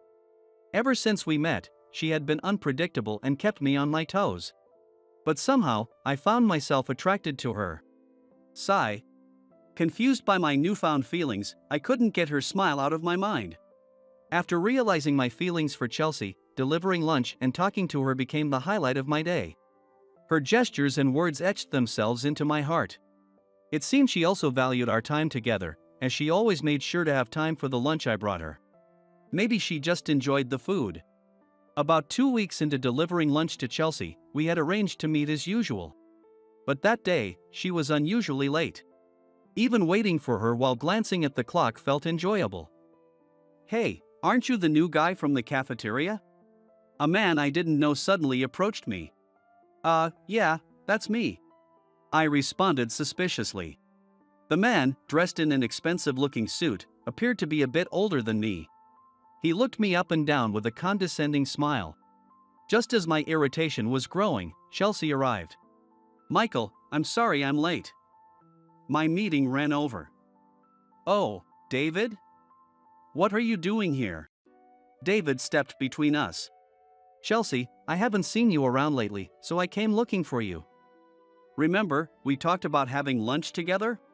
Well, Chelsea looked troubled. I heard a rumor that you were having lunch with him, so I came to check. And it's true, I see. So what if it is? Does it bother you? I couldn't stand how David was talking to Chelsea and spoke up. David looked at me and the bag of lunch I was holding, and laughed derisively. Poof. She's the president's daughter, you know? Someone like you, a mere cafeteria cook, shouldn't be talking to her so casually. And feeding her such a cheap-looking lunch. David! That's a terrible thing to say. While I admire your kindness to everyone, you should choose your company more wisely. Only someone like me, an elite, can match up with you. Your father would agree. He stood beside Chelsea and laughed at me. I can tell he's looking down on me and mocking me. Despite my frustration, I had to admit they looked good together. David knew that and was flaunting it. So, cook boy, she's supposed to have a lunch date with me now. Why don't you just leave? Stop saying such things. Michael, Go on. I'll eat the lunch myself, so don't worry. Chelsea tried to say something, but I cut her off, turning away with clenched fists. Michael! Ha ha. I'm relieved he's more reasonable than I thought. Without looking back, I walked away. Chelsea had always been friendly, making me forget she was the president's daughter. She's from a good family. Having someone like me around could only cause trouble for her. How slow can you be, Michael? Back in the cafeteria's break room, I picked up the lunch meant for Chelsea. I had packed all her favorite foods. She always enjoyed them, but I took a bite of the slightly sweet tamagoyaki I'd made to her taste. It has no flavor. I muttered, staring at the ceiling. As much as it pained me, David had a point. It's better to end this now. I convinced myself it was the best choice for both of us. Since then, I haven't seen Chelsea. She hasn't contacted me either. She must have realized the same thing I did. As the party approached, Megan and I stayed late at the cafeteria, prepping. Michael, can I ask a favor? Megan came over and handed me a paper bag. What's this? A friend requested a late-night snack, but I'm not done here yet. Could you deliver it to the second conference room on the third floor before you leave? Seeing Megan looking apologetic, I quickly agreed and took the paper bag from her. Sure, I'll take it. Thanks. I appreciate it. Make sure you give it to them properly. After bidding Megan goodbye, I headed to the third floor with the heavy paper bag. Ah, here it is.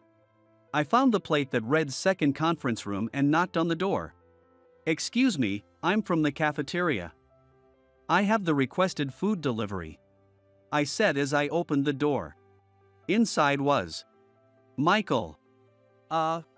Chelsea was there, surrounded by thick files, documents, and her laptop, working diligently. An awkward silence hung in the air. Chelsea was the first to speak. Michael, I'm sorry for what David said the other day. But, No, it's fine.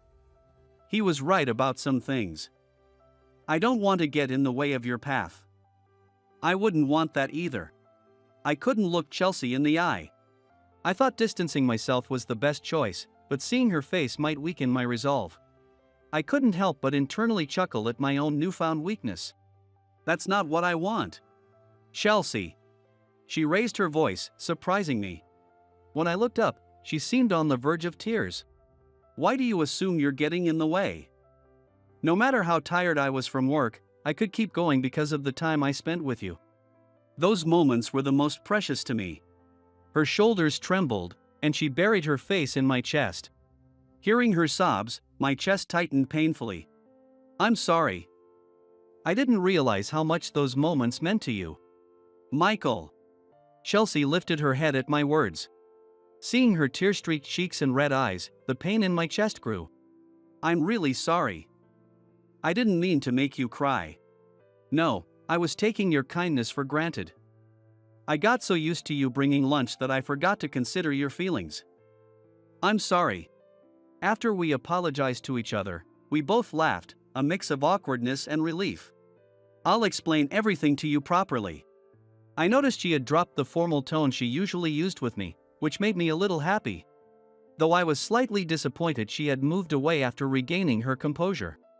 Recently, there's been a lot of tension within the company. Tension? There are people trying to undermine my father's, Mr. Nelson's, authority and oust him. They're making suspicious moves. So we're gathering evidence and documents. We expect something to happen at the upcoming new business proposal competition. As one of the proposers, I might be targeted. So it was a power struggle. In a company as big as this, such conflicts were inevitable. I collapsed in front of your diner because I was running around for that, too. The fatigue and stress kept me up at night and killed my appetite. I was so out of it that I just fainted. Chelsea laughed sheepishly, but I couldn't. Back then and even now, I had no idea that Chelsea was being pushed to the point of collapse. I looked at the documents spread on the table and then at her. With a newfound resolve, I made an offer. If I can help, please let me. Just tell me what you need.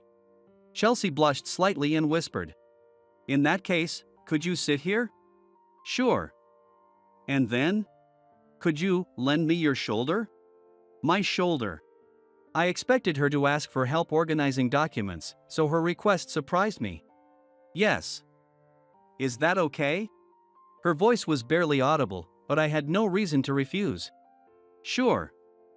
Here, rest your head. Chelsea leaned her head on my shoulder. Her soft weight and the pleasant scent of her hair made my heart race. Thank you. Michael. I couldn't see her face, but her calm tone reassured me. Soon, I heard her gentle breathing. She's asleep. Careful not to wake her, I supported her to keep her from falling off the chair. Then, I suddenly remembered how we first met. Back then, she collapsed, and when I tried to help her, she called me a pervert. Even though only a few months have passed, it felt like a long time ago, but also like it was just yesterday. Don't get mad this time, okay? Hearing her gentle breathing nearby, I softly stroked her head. Then, I gently kissed her soft hair. Please forgive me for this much. I'll work hard for you, Chelsea. After watching Chelsea sleep peacefully for a while, I turned to the documents in front of me, waiting quietly for her to wake up. After that, Chelsea woke up, and we parted ways after promising to make lunch again. As the party day approached, we had no time to meet, and the day finally arrived. I was busy preparing the food and setting up the party venue with Megan and the others. Wanting to check on Chelsea, I took a quick look and saw that she was also busy with her colleagues preparing for the competition. Chelsea. Hearing my voice, Chelsea smiled. She looked more determined than usual, likely because it was the competition day. Michael. You must be busy with preparations too, right? Are you okay? Not overworking yourself? Yeah, it's been hectic like never before. But I should be the one asking if you're okay. You must be busy too. So here, take this. I handed her a small bag I had prepared. Inside were chocolate with nuts and a fruit vinegar drink. Wow, thank you. I'll have one right now. With a cheerful smile, she said it looked so good and brought the chocolate to her mouth. Yum! It's delicious. Her happy expression made me feel just as happy. I love seeing this smile of hers. It makes me happy just to see her so content. Good luck with your presentation today. Megan and I will be cheering for you. As I was about to leave, Chelsea suddenly grabbed my hand. Michael. I need to talk to you after the party. She looked up at me with serious eyes. Feeling the slight warmth in her gaze, my heart started to race. Will you listen?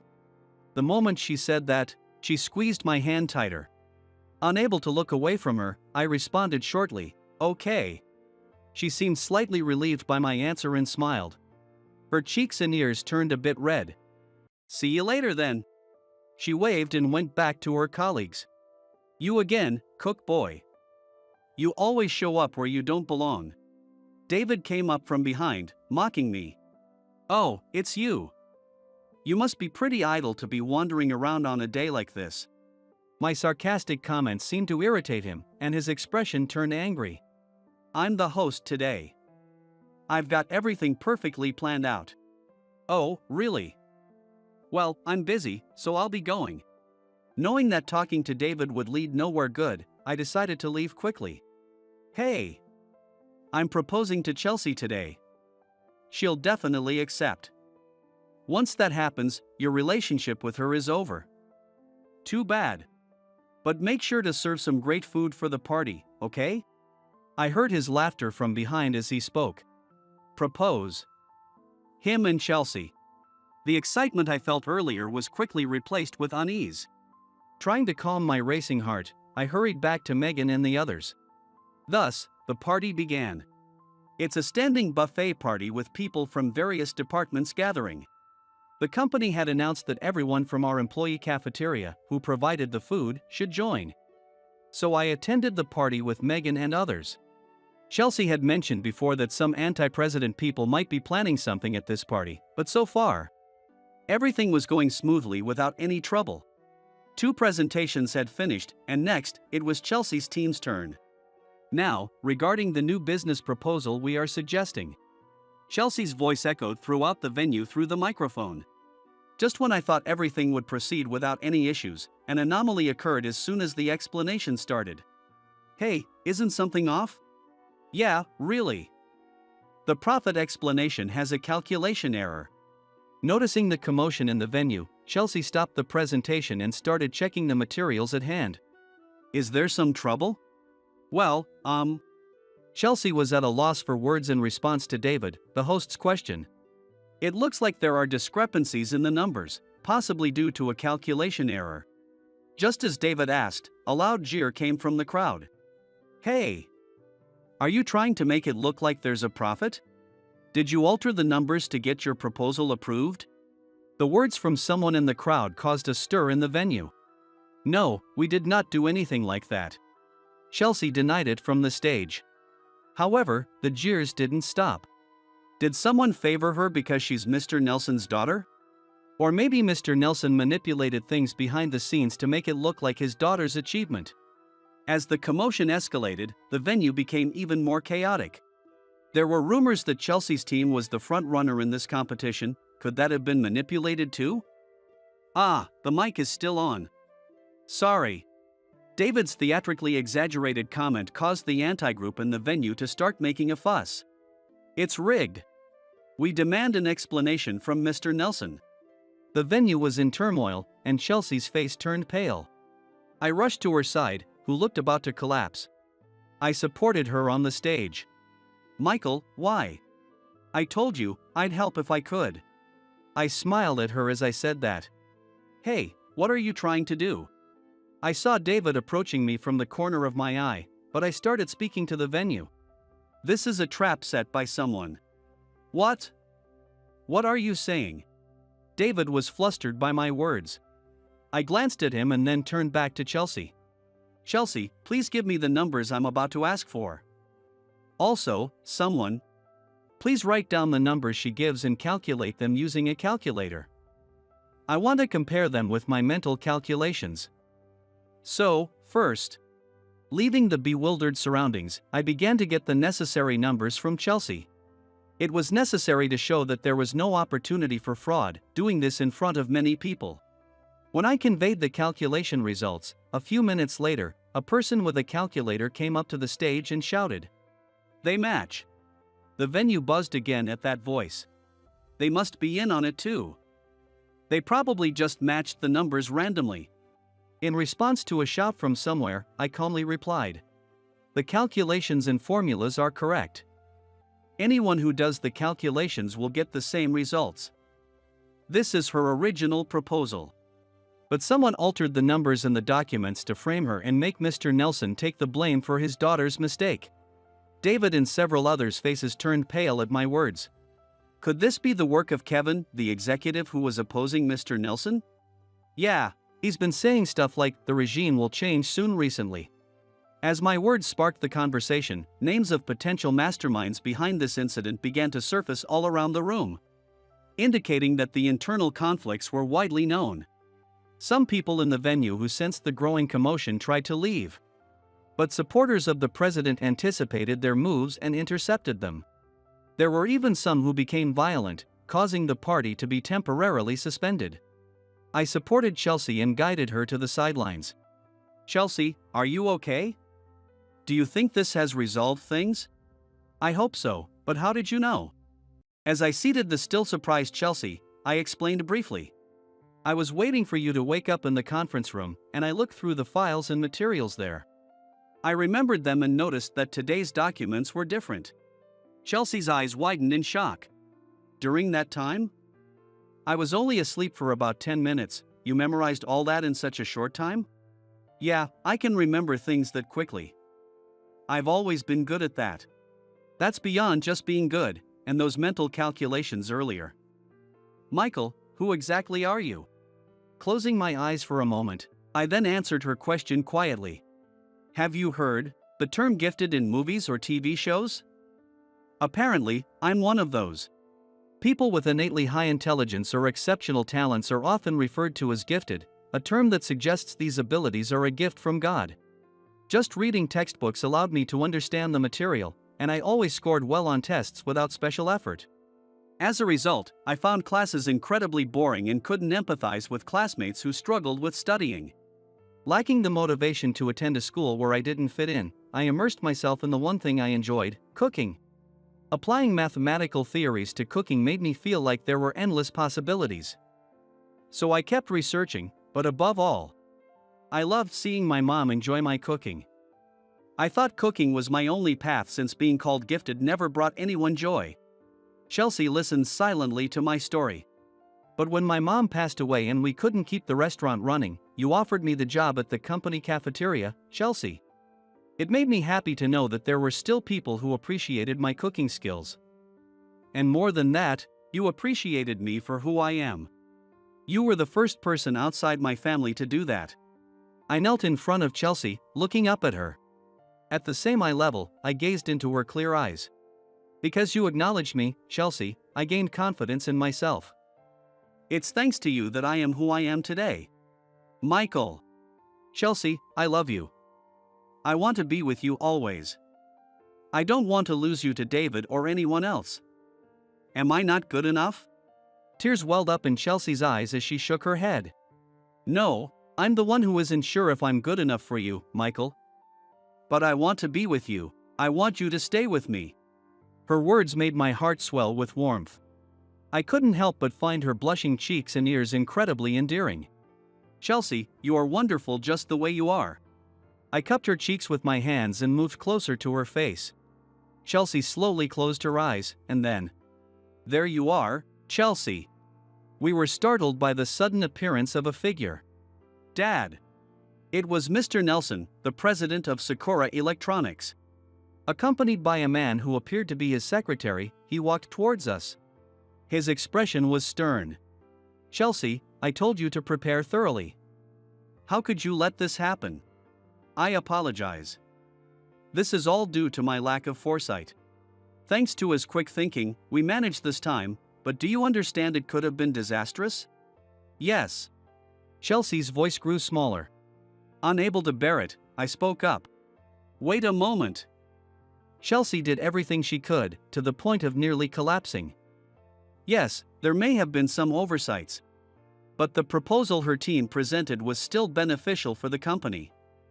And in the end, we thwarted the anti-president faction's plan. Besides, Michael. Chelsea, be quiet. Michael, was it? Go on, you were saying besides what? Chelsea tried to stop me, but with Mr. Nelson's earlier outburst, I was desperate to make my case, fearing she might lose her job. I'll always help Chelsea if anything happens. Absolutely, without a doubt. Mr. Nelson was silent for a while, then began to chuckle, his shoulders shaking. Ha ha ha. How reassuring. His demeanor completely changed, and he looked at Chelsea and me with a gentle smile. He then addressed me first. Michael, you've been supporting Chelsea, haven't you? I can tell your words are sincere, but the path she's on will be tough. Do you still intend to stay by her side? Yes, absolutely. I looked straight at Mr. Nelson and declared firmly. I see. As both her boss and her father, I'm grateful. Thank you. Chelsea, it seems you have a great subordinate or perhaps a partner? He smiled warmly. Dad, what are you saying? Yes. Michael, not you too. Chelsea was trying to chide Mr. Nelson for his statement, but since I agreed, she became flustered. Her cheeks turned red again, and she looked adorable. Seeing Chelsea like this made both Mr. Nelson and me laugh. A few days after the party, an internal investigation revealed that David and other employees opposing Mr. Nelson had attempted to use the incident to take over the company. That man named David was actually a relative of Kevin, who was in opposition to Mr. Nelson. He secretly approached Chelsea, Mr. Nelson's daughter, intending to use her to secure the president's position. Furthermore, he planned to use his relative, Kevin, to his advantage and then shift all the blame onto him, ultimately discarding him. Naturally, they were all dealt with, and David was fired. After the incident, I left the company cafeteria and joined Sakura Electric. Just as I had promised Mr. Nelson, I chose to stay by Chelsea's side to support her. Megan cheerfully sent me off, saying, "We'll take care of the cafeteria, don't worry." Chelsea's new business proposal was officially adopted, and a new department was established to launch it. Chelsea, her team members, and a few others, including me, were assigned to this new department. Honestly, working in a company was challenging for someone like me, who had always struggled with social interactions. But with Chelsea by my side, I could manage. Thinking about this, I remembered something I had forgotten to ask and turned to Chelsea, who was working next to me. By the way, you said you had something to tell me after the party. What was it? Well, actually, I was going to confess to you then. Chelsea leaned closer to my ear. You know, that day got interrupted when my dad showed up, but I'm still waiting for you to finish what you started. She whispered softly, and I felt a gentle touch on my cheek. What? Did you just kiss me? You're so red, Michael, even your ears. Laughing happily, Chelsea ran ahead of me, and I chased after her with a smile. I realized that I'll never win against Chelsea, who always keeps me on my toes. Well, that's okay. I discovered that being teased by the one I love can be surprisingly fun. There are so many fun and interesting things in the world that you just don't notice on your own. Thanks to her, I learned that a world I never noticed is now opening up before me. Realizing my potential is limitless because of her, I want to do everything I can for her. With this feeling in my heart, I intend to keep moving forward without stopping. Fine, if you have no motivation, step back. I was at an important competition that could determine the promotion of my boss who had always supported me. However, just when things were about to start, the computer broke down. This presentation required a speech in English. Even though everyone knew the content by heart, speaking in English without a script was a different story. While my boss frantically tried to restart the computer, saying, "I'm terribly sorry."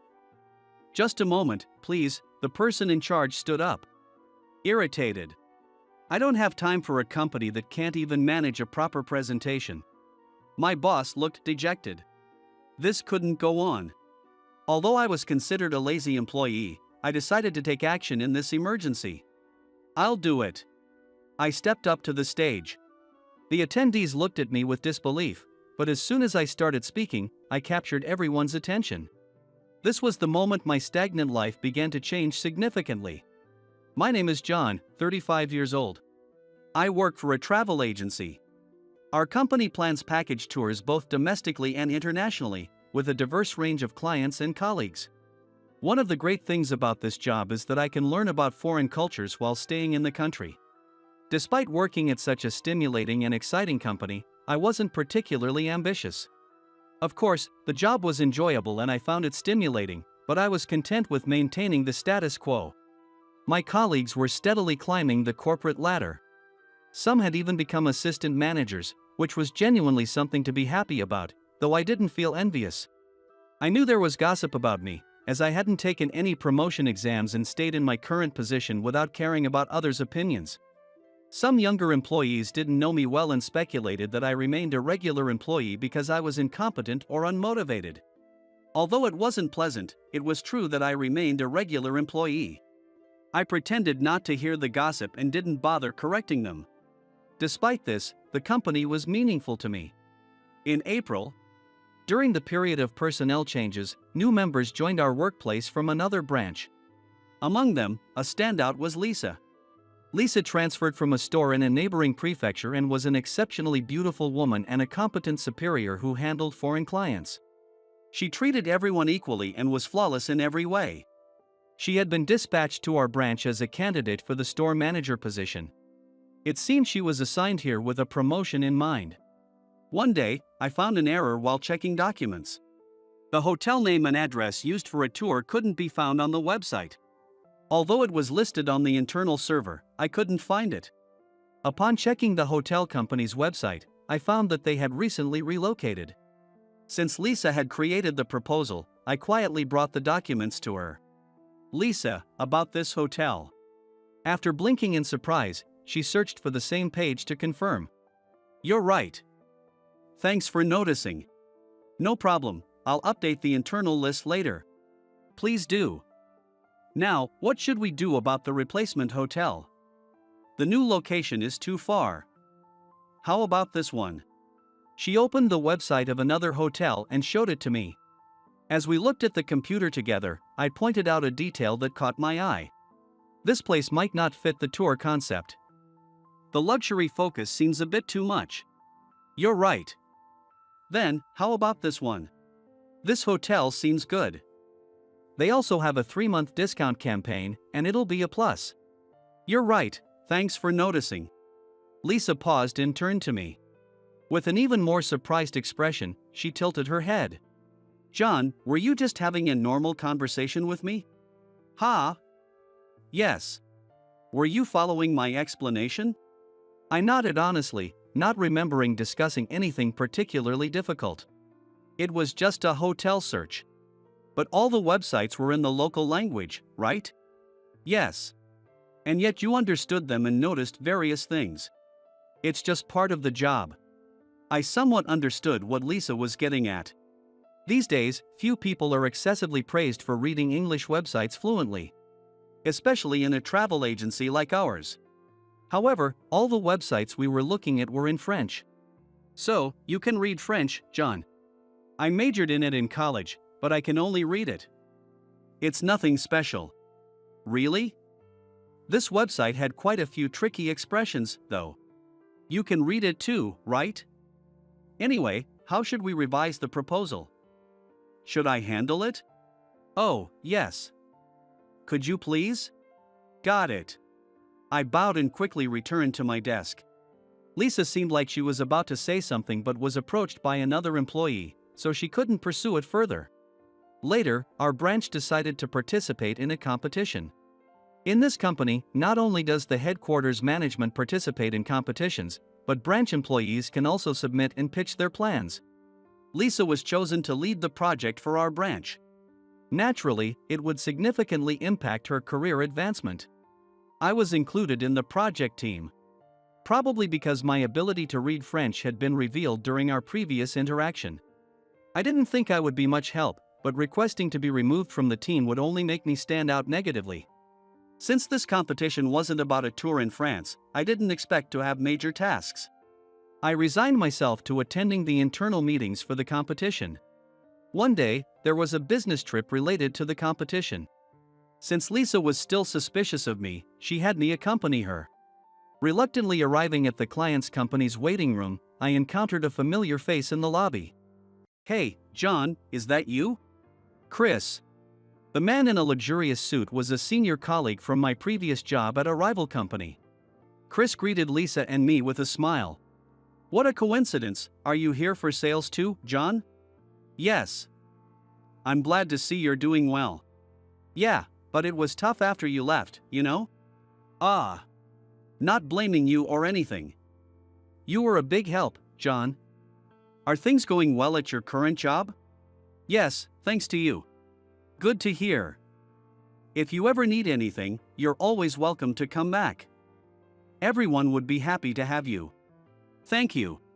Trying not to let my face twitch, I gave a neutral response to Chris's words. You're here as well. So does this mean your company is also participating in the Sakura Group competition? Yes. Well, a strong rival is troublesome. Chris said playfully before being called away by his contact. Lisa looked at me curiously as I relaxed. Was that man from your previous company, John? Yes, he was a senior colleague.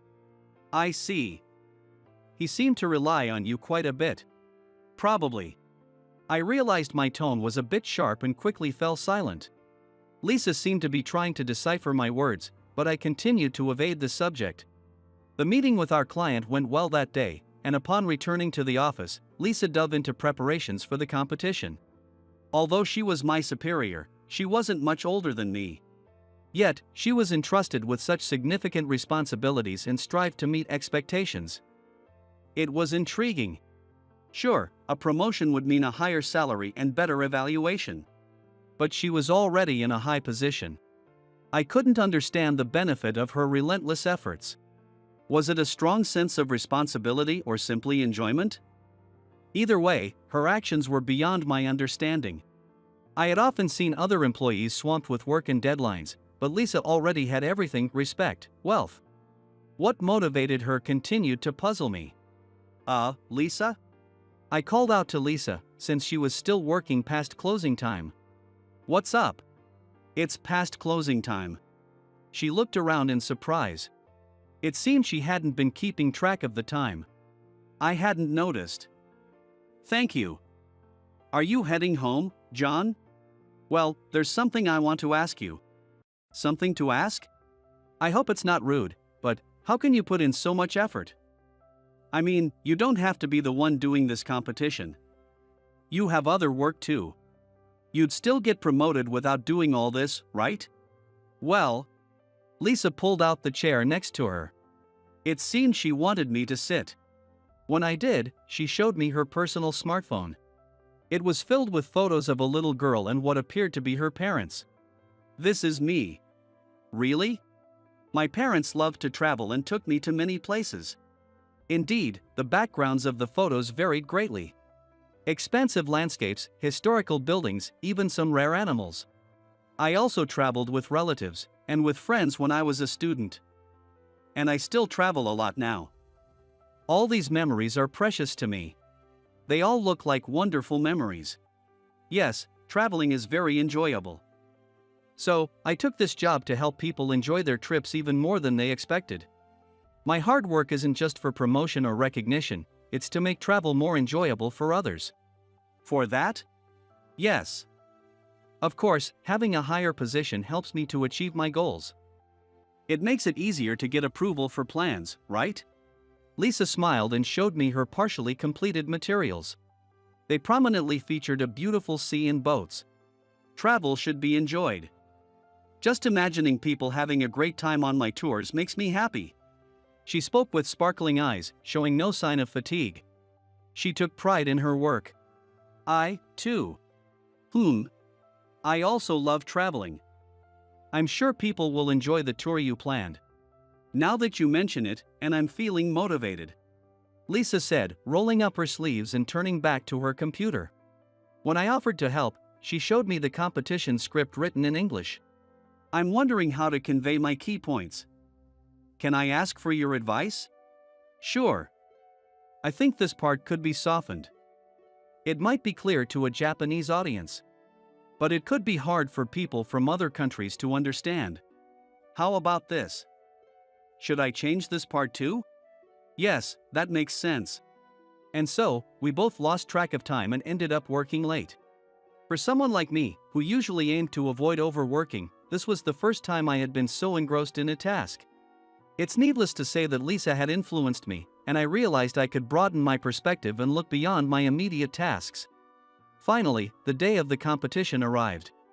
We were the 5th out of 5 companies to present. Despite the ongoing tension, Lisa calmly waited for her turn, and even learned from the other presentations. Following her lead, I also paid attention to the presentations. When Lisa's turn came, she stepped up to the stage and placed her laptop on the desk. We waited for our company logo to appear on the white screen, but even after a minute, nothing happened. On stage, Lisa frantically typed on the keyboard. I apologize, please give us a moment. Our senior colleague, Emma, went to check on Lisa. Lisa, what's wrong? The laptop isn't working. It was fine just a moment ago. I'm trying to reboot it. It won't turn on. Can someone get the backup laptop? Holding Lisa's belongings, I rushed to bring the backup laptop to the stage. However, it wouldn't turn on either. We had already confirmed it was charged. It didn't seem to be a power issue. We should go back to the office and get another one. In my panic, I blurted out such a suggestion. Emma immediately dismissed it, knowing it was impossible to make it in time, but even the time spent on this exchange was precious. Lisa didn't have a printed copy of her script, it was all stored on her laptop. Even if she had printed it, presenting a tour without visuals on the screen wouldn't convey anything. Is everything okay? The host approached us with a worried look. Explaining that our laptop was malfunctioning, a man seated in the front row, likely a company executive, spoke up irritably. Enough already. If you're not prepared, step down. I apologize. Please give us a little more time. We don't have time for a company that can't even manage a proper presentation. There are 4 other companies here. Right, Mr. White? The man asked the foreigner sitting next to him. The foreigner seemed to understand Japanese, and placed his documents on the table with a frown. In that moment, I recalled Lisa's efforts over the past few months. Her passion for making people enjoy her tours. The countless hours she spent perfecting her plan. She had even gone on site to ensure every detail was accurate. She can't let it end like this. I entrusted the laptop to Emma and Lisa and stepped onto the stage. The attendees were chatting or looking at their smartphones. Ignoring them, I took a deep breath. Don't worry, I have memorized all of Lisa's script. Excuse me, it seems our laptop is nervous in front of all of you. But rest assured, I can speak better than the laptop. Please take a look at the first page of the handout. As I spoke, the man who had been irritated earlier looked up sharply. Mr. White and the other employees were also looking at me. They turned their attention to the handout as instructed. It seemed my English was understood correctly. Where would you like to go on a trip? Of course, to a fun place, right?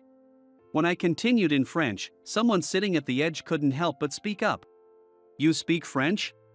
I responded in French. Yes, though it's very rudimentary. But how's that for some Japanese humility? Perfect. I'm glad. Maybe I should consider being a tour conductor as well. That would be great.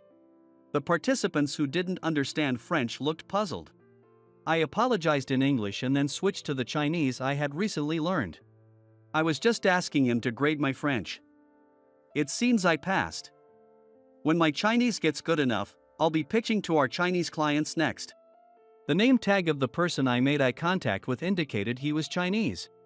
As expected, he responded to my Chinese. I couldn't see Lisa and the others standing next to me, but employees from other companies, including Chris, were wide-eyed. Since I didn't speak Chinese back when I was at the previous company, Chris was likely surprised too. Alright, enough chit-chat, let's start the presentation. Switching back to English, I continued the presentation, interspersing it with occasional jokes to ease the tension of the participants. I visualized the slides and shared some fun facts about the tourist spots. Finishing right on time, I concluded my speech and bowed. The attendees gave a hearty round of applause, as if they had just witnessed a performance. I had conveyed everything necessary. Leaving the rest to Lisa, I stepped down from the stage. We would be informed of the competition results later, but as we were leaving, Mr. White personally approached me. Your speech was very entertaining. I hope you can bring as much joy to the tours we arrange. He said in English, so I translated for the employees who didn't understand, and they jumped with excitement. After managing to succeed, we returned to the office, where Lisa called me to the meeting room. John. I don't know how to thank you. She looked quite downcast. Despite being fully prepared, the laptop failure had been unexpected. It was only natural to feel frustrated. We're teammates, so it's only natural to cover for each other. I'm so useless. I talked big, but in the end, I had to rely on you. Both laptops malfunctioning was beyond our control. They still aren't working. Even after returning from the competition, both of Lisa's laptops remained unresponsive. We had handed them to the IT department to investigate the cause. I should have prepared the script and slides better. I feel like a rookie making such mistakes. Compared to that, your quick thinking was amazing. I didn't expect you to remember the script. We created it together, so to some extent. That wasn't all, you also used multiple languages so fluently. I didn't know you could speak French. Yes. I relied on you for this competition.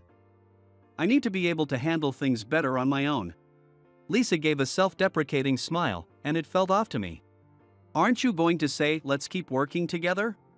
What do you mean? I mean, not to boast, but if you utilize me well, we might win future competitions too.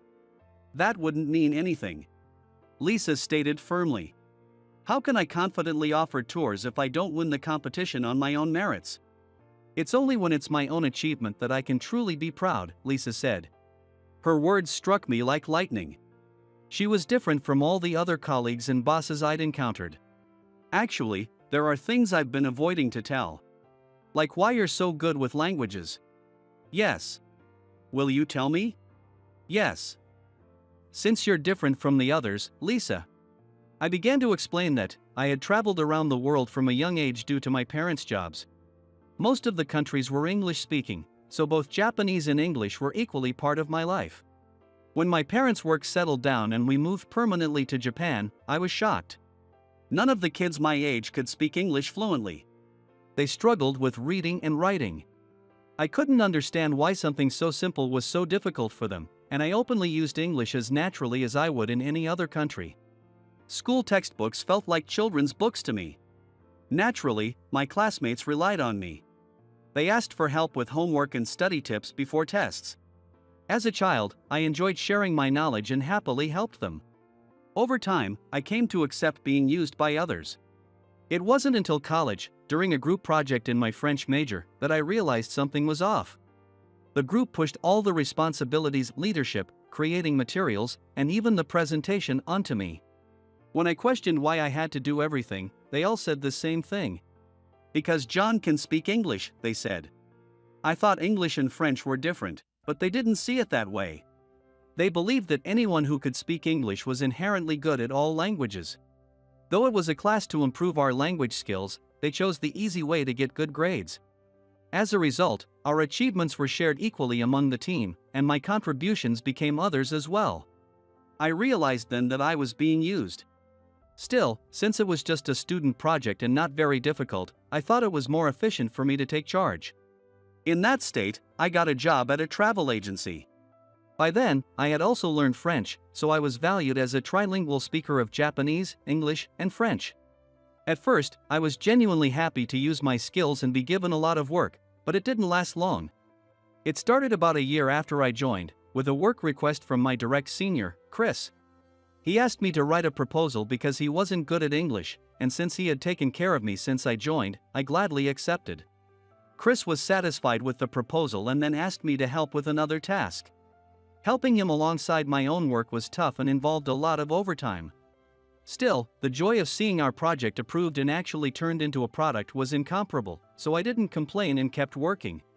The situation worsened a year later, when I could finally look at the company as a whole. Chris got promoted to section chief, and I was still working under him. As I was being given more and more tasks, I decided to use past documents as reference materials. And I was stunned when I looked at the approved project proposals. The report for a project I had worked on about 90% by myself only had Chris's name on it. I had heard that his performance wasn't good before I joined. Unable to believe it, I checked other documents and proposals and found that my name was replaced by Chris's everywhere. Since Chris was the one submitting the final documents to our boss, he was indeed the project leader. However, all the ideas, research, and proposals were mine. Besides, Chris couldn't create the English documents. I decided to confront Chris and looked for him while he was away from his desk. I found him talking to our department head, Alex, in the smoking area. "Chris, the Paris tour you submitted this morning was great," Alex said. The project Alex was talking about was also mine. "Yes, since I have a contact there, I could gather a lot of information," Chris replied. His words were exactly what I had said. That tour was created with input from my father's colleague, who helped me a lot as a child. "Excuse me." I couldn't hold back and stepped in front of them. Chris looked a bit flustered but quickly regained his composure. "John, what's up? Are you here for a smoke too?" "No, I have a question for Chris. The Paris tour project you were just discussing, that was my idea, right?" "Yes, John did help a lot." "Thanks for that." "Helped?" That's an understatement. It was far more than that. But Alex nodded in agreement with Chris's words. "Chris's guidance has been invaluable." "Is that so?" "Don't praise me too much, I'll get a big head," Chris said, smiling. I managed to interrupt their friendly exchange. "Not just that, but the Hokkaido tour last time, and the North America plan before that, those were my projects too." "That's not the right attitude." Alex suddenly reprimanded me. "Work isn't done alone. We achieve results by working together as a team. Trying to take all the credit isn't admirable." I was stunned by Alex's words. Did he say this without knowing anything? But Chris was promoted because of those successful projects. He is the manager, so he is being recognized for leading the team. Alex added that I should learn from Chris and not be so self-centered, and it made me speechless. "No, I didn't want to say anything more. With supervisors like them, no matter how hard I worked, they would only use me for their benefit. My achievements would be absorbed into someone else's recognition. My distrust of those relying on my abilities and the evaluators reached its peak. And within less than a month, I quit that company. Fortunately, thanks to my language skills, I quickly found a new job. That's the company I'm with now. No one like them would steal my achievements in this company. Of course, I kept my language skills under wraps and didn't give my all to my work. If my efforts only serve to promote someone else, it's pointless to try hard. That's what I thought, but watching Lisa, I realized how rewarding it is to be recognized for my effort. Initially, I wanted to do work that made people happy. But somewhere along the line, I started caring only about recognition. Leaving that company was the right decision. Lisa said, a bit angrily. Of course, enjoying work is important, but if your efforts aren't properly recognized, it's natural to lose motivation. That Alex is a poor evaluator. But it's also my fault. If I had communicated better with them, things might not have turned out like that. Then, you can apply that reflection here. No one here will steal your credit, not while I'm around. What a reassuring statement. Honestly, I enjoyed preparing for this competition. Watching you work so hard was inspiring. I'm thrilled to hear that as your supervisor. John, you don't need to suppress your feelings anymore. Don't hold back, do what you want. Just then, Lisa's phone rang. Excuse me for a moment, she said, pulling her phone from her pocket. This is Lisa from Miami Tours. Yes. What? Really? I'll be there right away. After ending the call, Lisa grabbed my arm and hurried out of the conference room. What happened? They found the cause of the computer trouble. We need to get back to the competition venue. Was the problem at the venue? More like with the participants. What I heard on the way was shocking. It turned out that Chris was the one who caused Lisa's computer issues. After his presentation, he had placed a powerful magnet under the desk that damaged the equipment. He was caught by an employee from Sakura Group while trying to retrieve it. When Lisa and I arrived, the scene in the conference room had completely changed. There was Chris, looking dejected, with my former company's supervisor and members of the Sakura Group. An official approached us and explained the situation. Chris had been caught and confessed to sabotaging us. His supervisor was called in, the situation was explained again, and here we were. Lisa is here, the official said, leading us to Chris and the others. Is it true? It's John's fault. Gone was his meek demeanor, he pointed at me and yelled. Because he betrayed us and left the company, my efficiency dropped, our performance stagnated, and his departure caused us so much trouble. We would have won this competition if there weren't you. So you sabotaged John out of fear of his abilities, Lisa said, and her voice was filled with anger I had never heard before. Does trampling on others' efforts make you happy? Maybe you don't even care since you've done it so many times before. What do you even know about me? I know enough to see that you can't accomplish anything without John. You took credit for his work. Who is the real betrayer here? John worked under my direction. I didn't take credit. Isn't what you did proof enough? Lisa handed her business card to Chris's supervisor. This is who I am. I expect we will meet in court, so please keep this in mind. Court? What do you mean? It's obvious. Interfering with our business and damaging property, a lawsuit is the natural consequence. Her words were so reasonable that no one could argue back. Eventually, it led to a civil lawsuit. Chris was dismissed for violating multiple conduct codes. While the trial is ongoing, finding a new job is out of the question for him. Even after the trial, I doubt he will easily reintegrate into society. As expected, I heard through the grapevine that Chris is now living a meager life with considerable debt. On the other hand, Lisa's success in the competition and her previous achievements earned her a promotion. I was also recognized for my significant contributions and got promoted.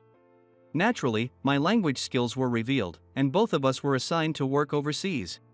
Researching on site will be so much easier, Lisa said happily. Now, we are living together at our new posting. I have come to deeply respect Lisa, who changed my life so dramatically, and over time, I have developed feelings for her as a woman. She also said she was drawn to my dedication. I used to think that effort was pointless, but there are people who properly recognize it. I regret not opening up sooner and harboring prejudices, but I didn't have the courage. From now on, I'll trust people more and strive to fairly evaluate my subordinates. I'm sure things will go well at this company.